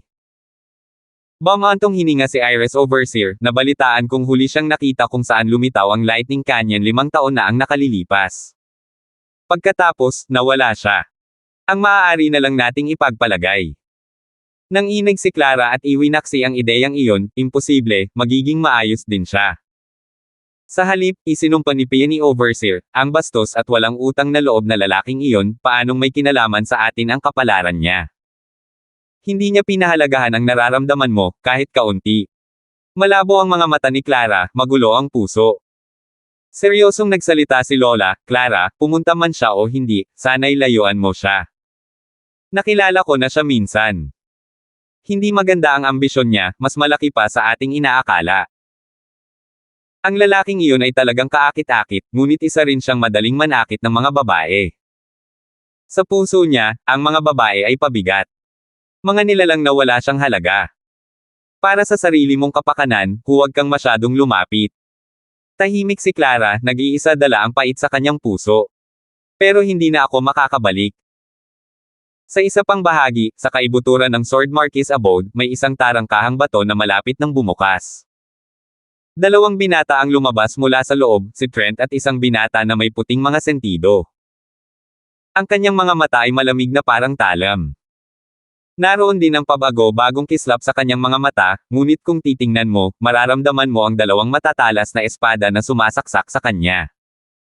Labis ang sakit para manatiling nakatutok ang mga mata sa kanya.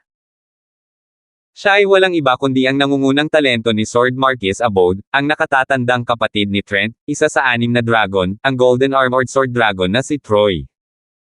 Tiyan siyang, Trent, labas na kayo. Tumawa si Renden at tinapik ang kanilang mga balikat. Natatawang sabi ni Trent, Tay, na-master ko na ang buong martial art ng bahay natin, ang Floang's Poses 9 forms. Maaari ko na ngayong pakasalan si Abigail. Tumanggaw si Troy ng maikli, saka nilagpasan si Renden at pumunta sa training area, pupunta na ako sa practice. Mamaya na.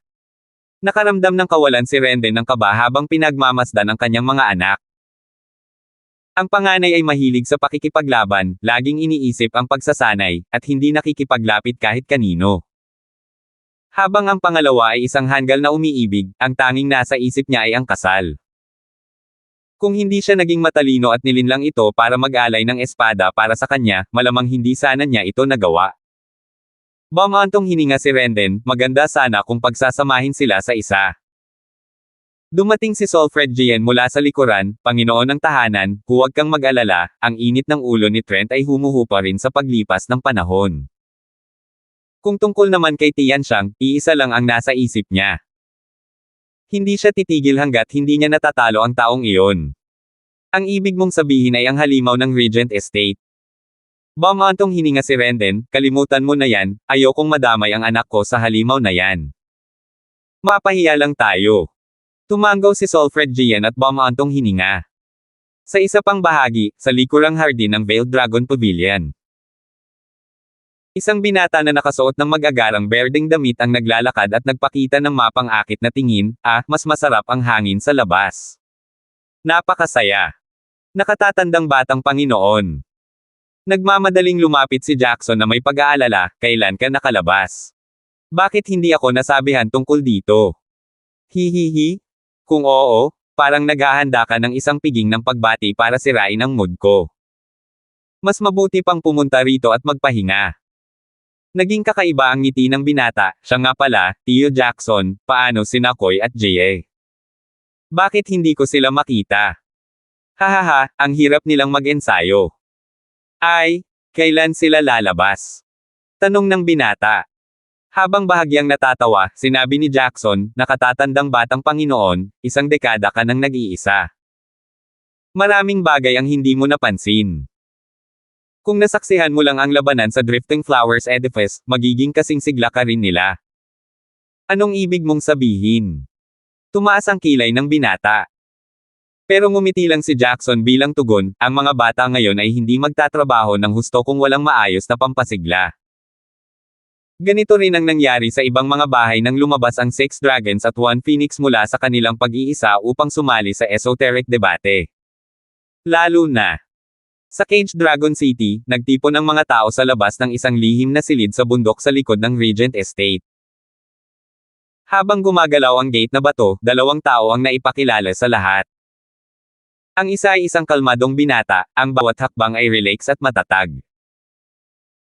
Ang kanyang kahangahangang kilos ay nakapagpa-address maging sa mga elder ng Profound Heaven sa gulat. Sa likuran niya ay ang mataas na kagalang-galang na si Fredrin Donford na may pagmamalaki sa kanyang mga mata.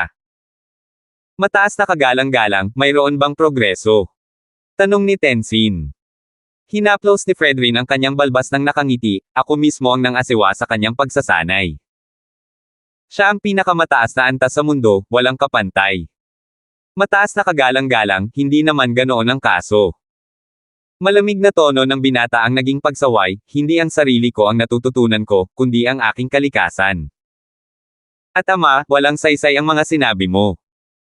Nanginginig ang lahat habang pinapanood si Tenzin na magsalita ng walang pakundangan at walang magandang asal. Ngunit lahat ay tumanggo, ito ang ugali ng isang Panginoon. Huminga ng malalim si Tenzin at humajijek, dahil sa tiwala mo sa sarili, hindi na ako magtatanong pa. Naniniwala ako na sa esoteric debate ay magdudulot ka ng pagkabigla sa lahat. Ipakita mo sa kanila na ang kapangyarihan ng Regent Estate ay bumabalot sa 7 bahay.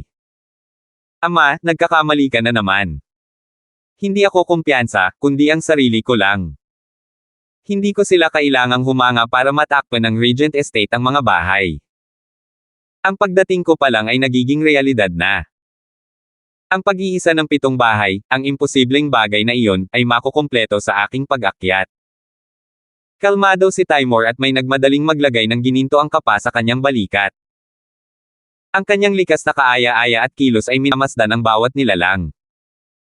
Maging si Tenzin ay nakaramdam ng galit sa loob. Ang binata ay malinaw na walang pag-ibig sa kapwa. Pero ito ang Regent Estate, at sinanay nila ang kanilang mga sarili na magkaroon ng maharlikang katangian. Hindi mahalaga kung mag-aaway ang mag-ama para sa posisyon ng Estate Lord, ang mahalaga ay ang kakayahang magkaroon nito. Ang pamumuno ng isang tao ay para sa buong sambahayan, kahit sa Estate Lord. Lumapit si Winford kay Tenzin at yumuko, matandang batang Panginoon, mabuti ang maging kumpiyansa, ngunit dapat ding maging maingat sa bawat kilos, dahil baka mabaigaw ka ng lubusan. Oh, at saan mo naman ito pupuntahan?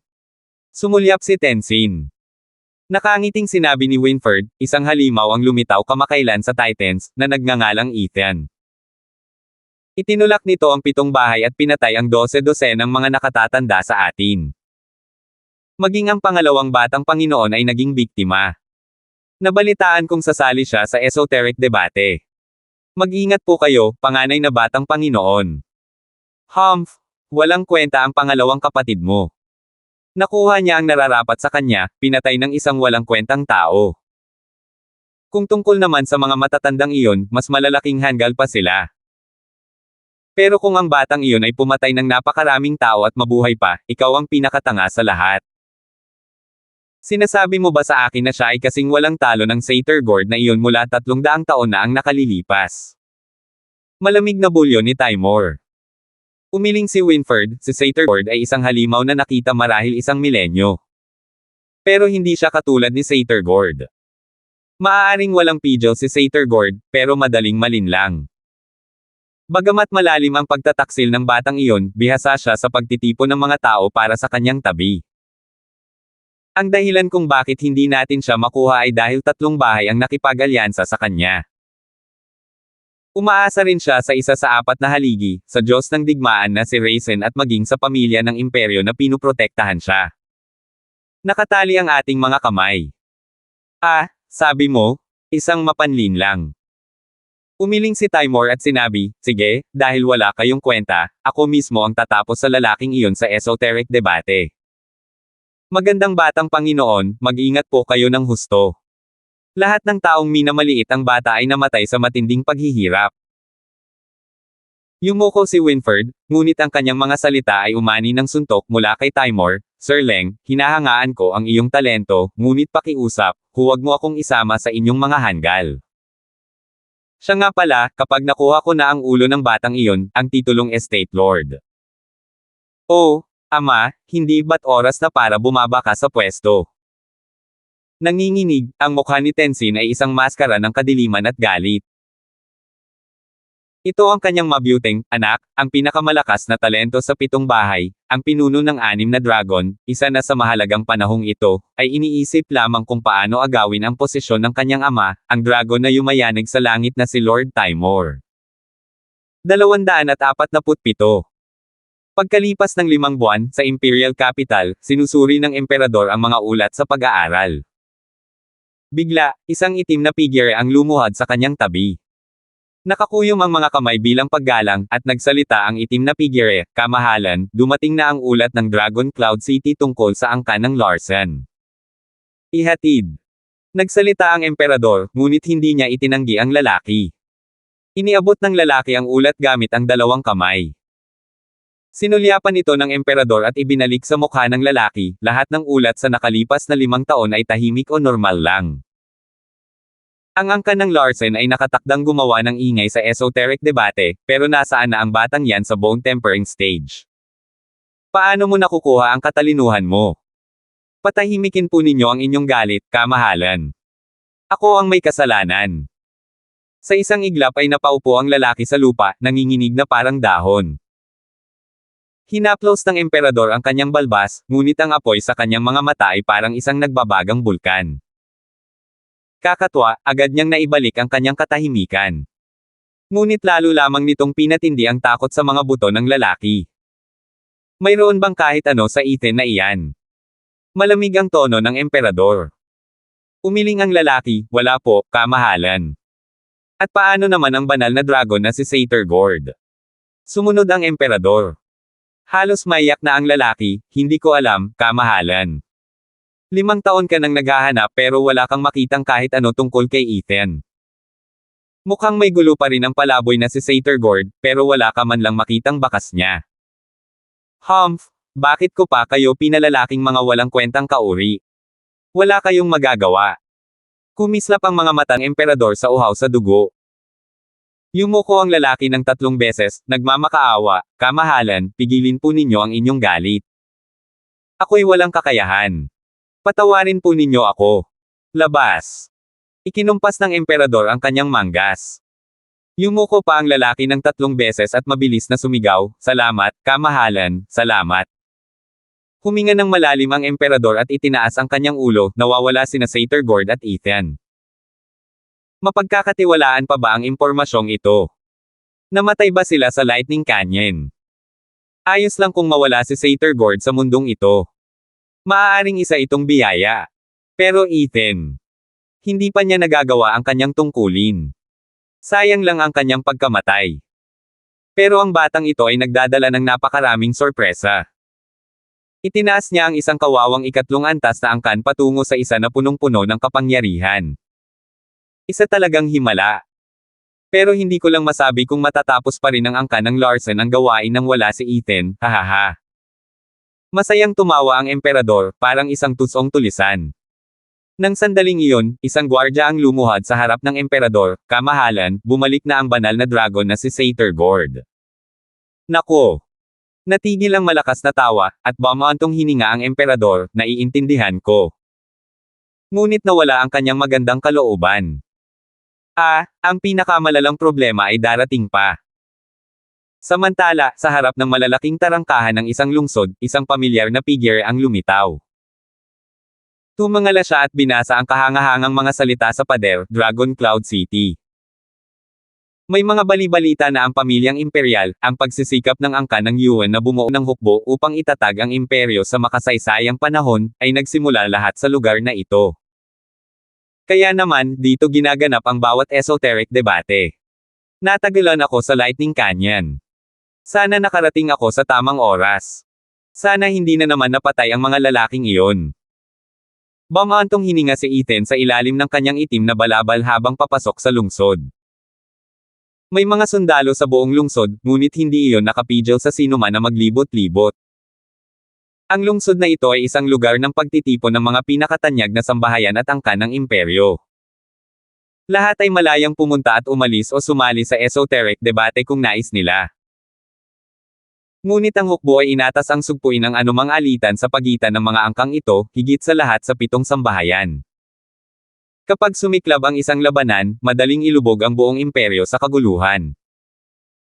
Dahil dito, ang mga sundalong nakapwesto rito ay handang kumilos sa anumang oras ng abiso. Ang tanging isa sa buong imperyo na kayang yanijin ang 7 bahay ay walang iba kundi ang pangalawa sa 4 na haligi at ang marshal ng Titans, ang Diyos ng digmaan, si Raisin. Pero ang huling nasa isip ni Ethan ay ang makilala ang malaking lalaking ito. Sa loob ng lungsod, nagulat si Ethan. Punong-puno ang lugar, parang dagat ng mga tao. Masiksikan ito kaysa sa Drifting Flower City noong panahon ng 100 Pill Meeting. Kung gayon, ilang angkan ang naakit sa 100 Pill Meeting. Gayunpaman, ang esoteric debate ay nakaakit sa lahat ng angkan na umaasa sa mabilis na pag-angat sa katanyagan at kapangyarihan. Kitang-kita ang pagkakaiba. Wala siyang oras para hayaang makaabala ang mga tanawin. Ang pangunahin niyang prioridad ay ang makabalik sa angkan ng Larsen at alamin ang sitwasyon. Ngunit pagkatapos lamang ng ilang hakbang, isang ingay ang narinig niya. Nakuha na ng Larsen clan ng Rockland City ang kanilang ika-27 panalo, nakapasok sa finals ng mga pangalawang klaseng clan at naging pinakamalaking underdog ng esoteric debate na ito. Nakataas ang kilay ni Ethan at tumingin sa nagsasalita ngunit isang maliit na tavern lang ang nakita niya. Kaya pumasok siya para matuto pa.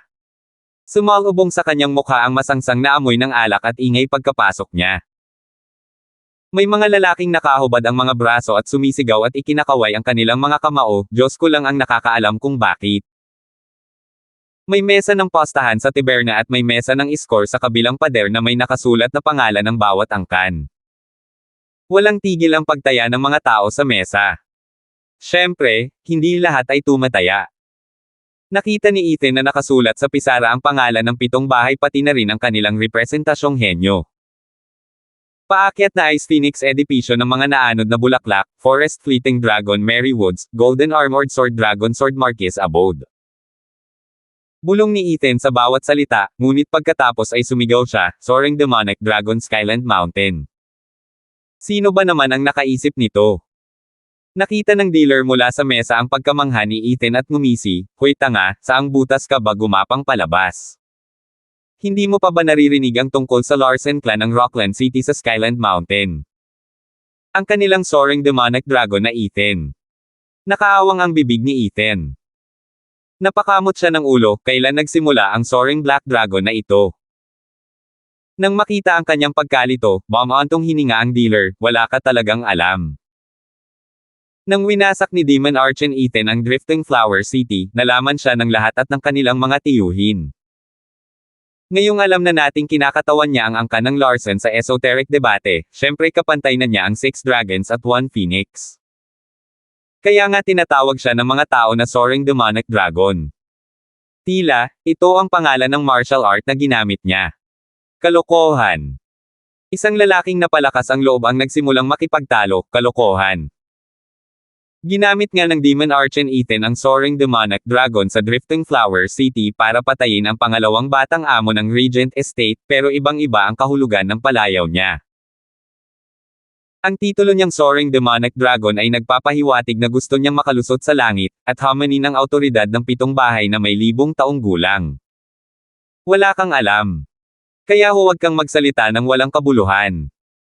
Tumanggaw si Ethan, dahil mas kapanipaniwala ang pangalawang paliwanag na ito. Nako! Sino ba naman ang maglalakas loob na magsabing ang langit ay nasa itaas ko? Pupunitin ko sila ng pira-piraso. Mas ganito ang estilo ko. Hahaha, gusto talaga ng sa iyo ang Soaring Demonic Dragon. Ngunit natapos ang kanyang kagalakan nang sumagot ang negosyante, tumigil ka na nga. Maaaring magaling si Demon Archon Ethan, pero sa tingin mo ba ay kaya niyang makipagkompetensya sa 7 bahay? Ang katayuan ng 7 bahay sa Titans ay hindi natitinag sa loob ng 1,000 taon. Hindi mo ba narinig? Ang angka ng Larsen ay may suporta ng Sword Marquis Abode, Veiled Dragon Pavilion at Drifting Flowers Edifice. Sa palagay ko, kahit na umakyat ng sapat ang angka ng Larsen para makapasok sa labanan sa pagitan ng 7 bahay, lalaban lamang ito bilang isang basal yung angka ng 3 bahay. Boom! Boom! Hinampis ni Ethan ang mesa, nakasimangot ang mukha, sino ba ang nagsabi sa iyo na ang angka ng Larsen ay kanilang basalyo? Umayos ka, ang angka ng Larsen ay magiging isang malayang angkan na makikipagkompetensya sa parehong antas ng 7 bahay. Hindi ito magtatago sa likod ng ibang bahay para sa kaligtasan. Maghintay ka lang at manood. Naguguluhan silang dalawa na tumingin kay Ethan.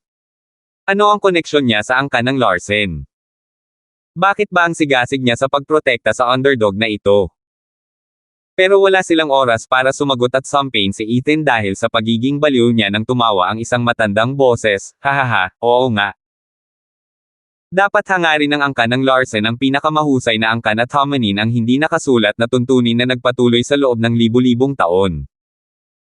Kung hindi, tulad ng dati, ang esoteric debate ay magtatapos na 7 bahay lamang ang maglalaban-laban. Hindi ba't nakakabagot iyon? Nanginginig na lumingon si Ethan at nakita ang 3 matatanda. Bawat isa sa kanila ay nakasuot ng balabal para itago ang kanilang mga itsura. Ibinunyag ng matanda sa gitna ang kanyang matatalim na mga mata at ngumisi, Katie Wala Kindstone, matagal ko nang gustong makilala ka aking kapatid. Ako si Punong Ministro Conrad. Gusto mo bang sumama sa akin para mag-urap? Nanlaki ang mga mata ni Ethan at matalim siyang tiningnan.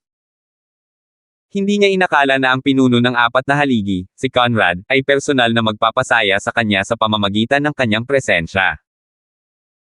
Habang sinusulyapan ng 2 nakatatanda sa kanyang tagiliran, mula sa kanilang makapangyarihang aura, masasabi niyang sila ay mga bihirang eksperto.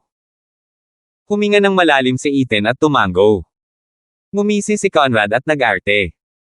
Pagkatapos ay magkasabay na naglakad ang 2 papunta sa isang mesa. Ang dalawang matanda ay nakatayo sa likuran ni Conrad at ang kanilang mga mata ay kumislap, nagpadala ng enerhiya upang bumalot sa mesa. Ang ingay sa kanilang paligid ay unti-unting tumigil at ang kanilang mga salita ay hindi kailanman narinig ng mga tao sa labas. Ngunit sa paningin ng mga hindi sanay, ang apat ay tila nag-uusap lamang. Ang dealer at ang malaking lalaki ay tila naguluhan sa loob ng 1 minuto at pagkatapos ay hindi sila pinansin. Nagulat si Ethan at nag-ingat sa dalawang matanda. Walang ordinaryong eksperto sa Radiant Stage ang kayang magtayo ng harang ng ganoon casual. Kahit isang harang sa tuktok ng hagdan ay wala. Tiyak na nagsanay ang dalawa sa isang espesyal na pamamaraan ng paglilinang. Hindi sila dapat ipagwalang bahala. Kung iisipin si Conrad, maaaring nasa 2 patong lamang siya ng Profound Heaven Stage, ngunit napapaligiran siya ng maraming makapangyarihang tao. Isa siyang lalaking hindi maaaring maliitin ng sinuman mula sa 7 bahay. Ang kanyang pangalan bilang pinuno ng 4 na haligi ay nararapat lamang. 248. Katie wala Kindstone, nagtataka ka siguro kung bakit kita hinahanap. Nanginig ang balbas ni Conrad. Tumanggaw si Ethan, ngunit ang tanging tugon niya ay isang nakatitig lamang. Lalong hinangaan siya ni Conrad. Sa katunayan, sa pamamagitan lamang ng pagsagot, mahuhulog na sana si Ethan sa kanyang patibong. Ano man ang nilalaman, ang tugon ni Ethan ay magbibigay sa kanya ng karapatang manguna sa usapan at, sa huli, si Ethan mismo ang bahala. Ngunit nanatiling tahimik si Ethan, kaya napanatili niya ang kanyang karapatang magsalita. Maaaring maliit na detalye lamang ito, ngunit para sa isang pinunong kasing taas ni Conrad, napakahalaga nito. Ang karapatang magsalita ay isinasalin sa kapangyarihan. Kung ang karapatang magsalita ng isang tao ay aalisin, ang taong iyon ay nasa kawalan. Sa aspetong ito, eksperto si Conrad, at lubos niyang hinangaan ang tugon ni Ethan, Katie wala Kindstone, hindi ka nabibigyan ng hustisya ng mga tsismis mo. Hangang-hanga ako matapos kitang makilala. Eksaherado si punong ministro Hale. Mas lalo akong nagulat sa iyong tanyag na pangalan. Tumawa si Ethan. Bumantong hininga si Conrad, malinaw ang sinasabi ng mga pantas. Itigil na natin ang mga panlilinlang. O aabutin pa tayo ng 3 araw at hindi pa rin tayo matatapos. Hahaha, medyo bukas si punong ministro Hale kaya gagawin ko rin iyon. Masayang tumanggaw si Ethan. Diretso sa punto si Conrad, Katie wala Kindstone, natatakot ako na baka may nag-udyok sa pakikilahok ng angkan ng Larson sa esoteric debate. Oh, bakit mo nasabi yan? Tinaasan ni Ethan ang isang kilay. Sumagot si Conrad, pareho tayong mga lalaking tumitingin sa mga bagay-bagay mula sa lahat ng perspektibo. Sigurado ako na kung ikaw ang tagapangasiwa nito, ang pag-angat ng angkan ng Larson lampas sa 7 bahay ay sandali na lamang. Ngunit ang iyong paglabas sa publiko ay masyadong maaga. Dahil sa katusuhan ni Katie wala Kindstone, naniniwala akong hindi ka isang taong naghahanap ng panandaliang pakinabang. Sa palagay ko ay napilitan ka, o marahil, naakit sa isang pagpili na hindi mo matatanggihan. Humanga si Ethan. Kamangha-mangha si Conrad, kayang intindihin ang lahat. Tunay ngang masyadong maaga ang pagsali ng angkan ng Larson sa esoteric debate at pagsisimula ng away sa 7 bahay. Kanina ay tuwang-tuwa siya sa kapangyarihan ng angkan ng Larson, ngunit kahit siya ay hindi makapaglakas loob na ipahayag na ang laban na ito ay isang siguradong panalo.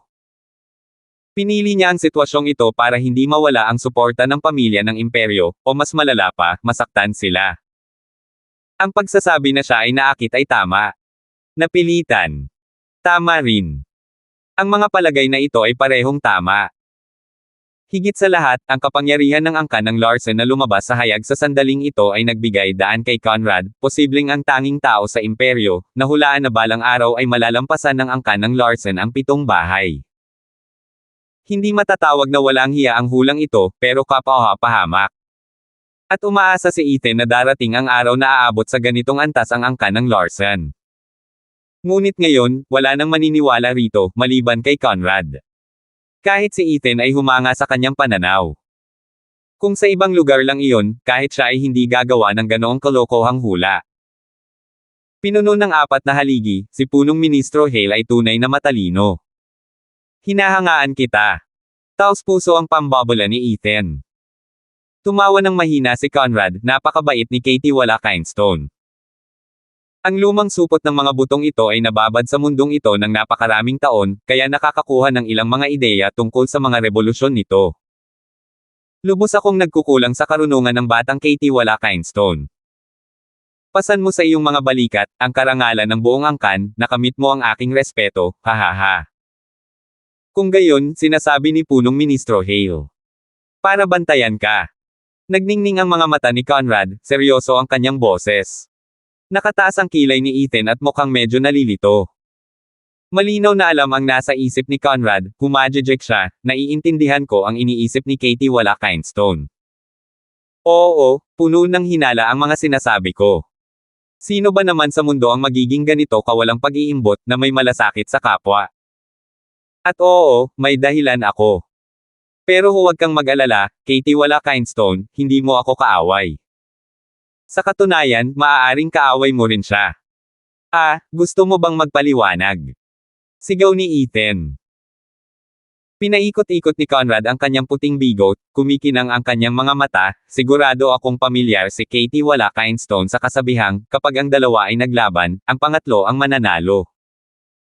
Kaya isa ka ba sa unang dalawa o sa pangatlo? Umiling si Conrad, sigurado akong naintindihan na ng matalinong Katie Wala Kinestone ang ibig kong sabihin. Kinamot ang ilong ni Ethan at tumingin sa mga mata nito at ngumiti ng malapad. Nabasa ni Conrad ang kanyang balak, at ngumiti lamang bilang tugon. Nagbahagi ang dalawa ng isang ngiti na puno ng hindi mabilang na implikasyon, at tumango. Hahaha, ang pakikipag-usap sa matatalinong tao ay nakakapresko at napakadaling makipag-usap. Katie Wala Kinestone, nasabi ko na ang aking artikulo at aalis na ako. Pero bago ako gawin iyon, sana'y mabait ka na tuparin ang makasariling kahilingan kong ito at ipaliwanag mo sa akin ang isang bagay. Tumayo si Conrad at ikinuyom ang kanyang mga kamay. Ngumiti si Ethan, hindi ko maintindihan kung bakit hindi. Ako ang punong ministro ng imperyo, si Winford ang Katie Wala ng Regent Estate, at ikaw naman ang Katie Wala ng angkan ng Larson. Dahil dito, tayong tatlo ay iisa ang tela, kung saan bawat isa sa atin ay nagbabalak at naghahari-harian sa mga tao. Kami ni Winford ay parehong makasarili, at sa kabutihang palad ay pareho ang aming mga interes sa ngayon, at hindi nagbabanggaan. Pero kung isasaalang-alang ang iyong talento, bakit mo pipiliin ang angkan ng Larson? Nakikita kong hindi ito ginagawa ni Ginoo dahil sa simpatiya, o anumang uri ng damdamin. Ito ay hindi ko maintindihan. Nanginig ang mga mata ni Ethan at huminga ng malalim, bago nagpakita ng isang tusong ngiti at binigyang diin ang bawat salita, dahil ang ambisyon ko ay mas dakila kaysa sa iyo. Sa unang pagkakataon, nanginig ang ulo ng apat na haligi at nakakuyom ang kanyang mga kamao. Nakita ito ng mga matatanda ng yin-yang at sa unang pagkakataon ay tiningnan nila Ethan ng may gulat at masamang balak. Hindi maitago ang makapal na uhaw sa dugo na kanilang inilalabas. Pero kalmado pa rin si Ethan, tanging ang kanang mata niya lang ang kumikislap ng kulay ginto. Teka! Sa bingit ng digmaan, pinahinto ni Conrad ang labanan. Kumalma ang mga matatanda at nakahinga ng maluwag si Ethan. Ngunit naguluhan si Conrad at sinabi kay Ethan, maaaring hindi ko alam ang lawak ng ambisyon ng Ginoo, ngunit inaabangan ko pa rin ang araw na iyon, at umaasa na hindi ito lahat ay magwawakas. Sinenyasan ni Conrad ang dalawang matanda at umalis. Malayo-layo sa tavern, sumanghal ang isang matanda, punong ministro, bakit mo kami pinigilan? Napakabastos ng mga sinabi niya. Hindi, sa palagay ko ay hindi lang iyon pagmamayabang. Kumunat ang noo ni Conrad, gayunpaman, ano ang kanyang layunin? Sa kanyang kakayahan, sandali na lang bago siya maging isang Panginoon. Ngunit sa halip ay pinili niyang mabalot ng pasanin na iyon, ang angkan ng Larson. Para saan? Hay! Ang batang ito ang unang hindi ko maaninag. Nagtinginan ng mga elder ng yin-yang ngunit hindi nagsalita, sa takot na maistorbo siya. Ngunit sa hindi malamang dahilan, si Conrad ay palaging nakasimangot, na nagiiwan sa mga elder na walang malay. Kailan nagkaroon ng halaga ang padalos-dalos na mga salita ng isang tuta? Sa isa pang bahagi ng Dragon Cloud City, sa pinakamalaking yugto ng labanan, umalangaw-ngaw ang masigabong palakpakan. Sa entablado, huminga ng malalim ang matangkad na figure ni Andrea. Ang kanyang mahinhin at mayanhing figure, na mahigpit na nababalot ng damit, ay nagpinta ng isang magandang larawan. Lahat ng lalaki roon ay natutuwa sa kanyang mga kurba. Lalo pat ang mga butil ng pawis na iyon ang lalong nagpatingkad sa kanyang kaakit-akit na mga linya ng katawan. Ngunit ang kanyang ikalimang patong ng bone tempering cultivation ay pumutol sa anumang mali at maalay na pagnanasa. Ngayon lang, nagpadala ang dalaga ng 4 na eksperto sa ika-4 na patong ng bone tempering, habang siya mismo ay nanatiling ligtas. Sa tabi niya ay nakatayo ang isang malamig na binata na mga 16 na taong gulang at nasa ika-3 patong ng bone tempering stage. Sa kabila ng kanyang murang edad, siya ay naging tanyag sa buong imperyo. Ang ika-5 inaanak ni Marshal Dugo, ang bunso sa 5 tigre ni Titans, ang swooping dragonic tiger, si Dexter. Narinig na siya ng lahat at ng kanilang mga tiyuhin. Dahil nasa tabi ni Raisin at nakikipaglaban sa tabi ng kanyang 4 na kapatid ng mahigit 2 taon, napatunayan niya ang kanyang sarili sa mga labanan at naging isang tunay na lalaking may katapangan. Nakapalibot sa kanila ang 10 tao na halos kasing edad ni Dexter, ngunit ang kanilang mga mata ay may mas matalas na tingin. Naglalabas sila ng patuloy na madilim na enerhiya at ang kanilang mga katawang bakal ay nagliliwanag. Magkapareho sila ng cultivation, pero sa totoong laban ng buhay o kamatayan, kaya nilang gawing malubha ang sugat, o kung hindi man tuluyang mamatay ang mga pinakamahuhusay na bone tempering expert. Sila ang mga bantay ng angka ng Larsen na ipinagkatiwala ni Ethan kay Kapitan Peyton ng pagsasanay. Dulo pa lamang ito ng malaking bato ng yelo at maging ang magwardya ay sapat na upang magdulot ng takot sa marami. Ang ideyang makita ang mga halimaw na ganap ng lumalaki ay nagpakilabot sa karamihan.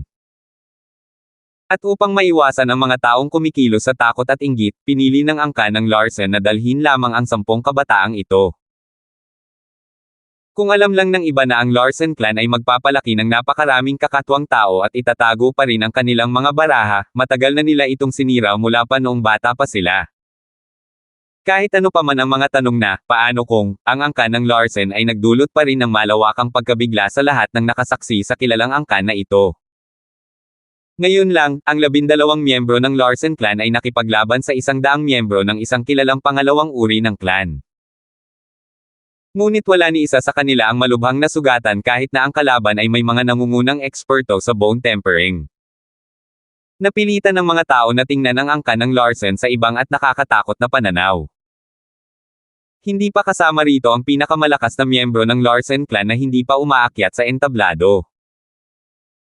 Ang nababalitang soaring demonic dragon na iyon, gaano ba siya kakakilakilabot? Salamat po at sinamahan ninyo ako, ingat lagi mga master.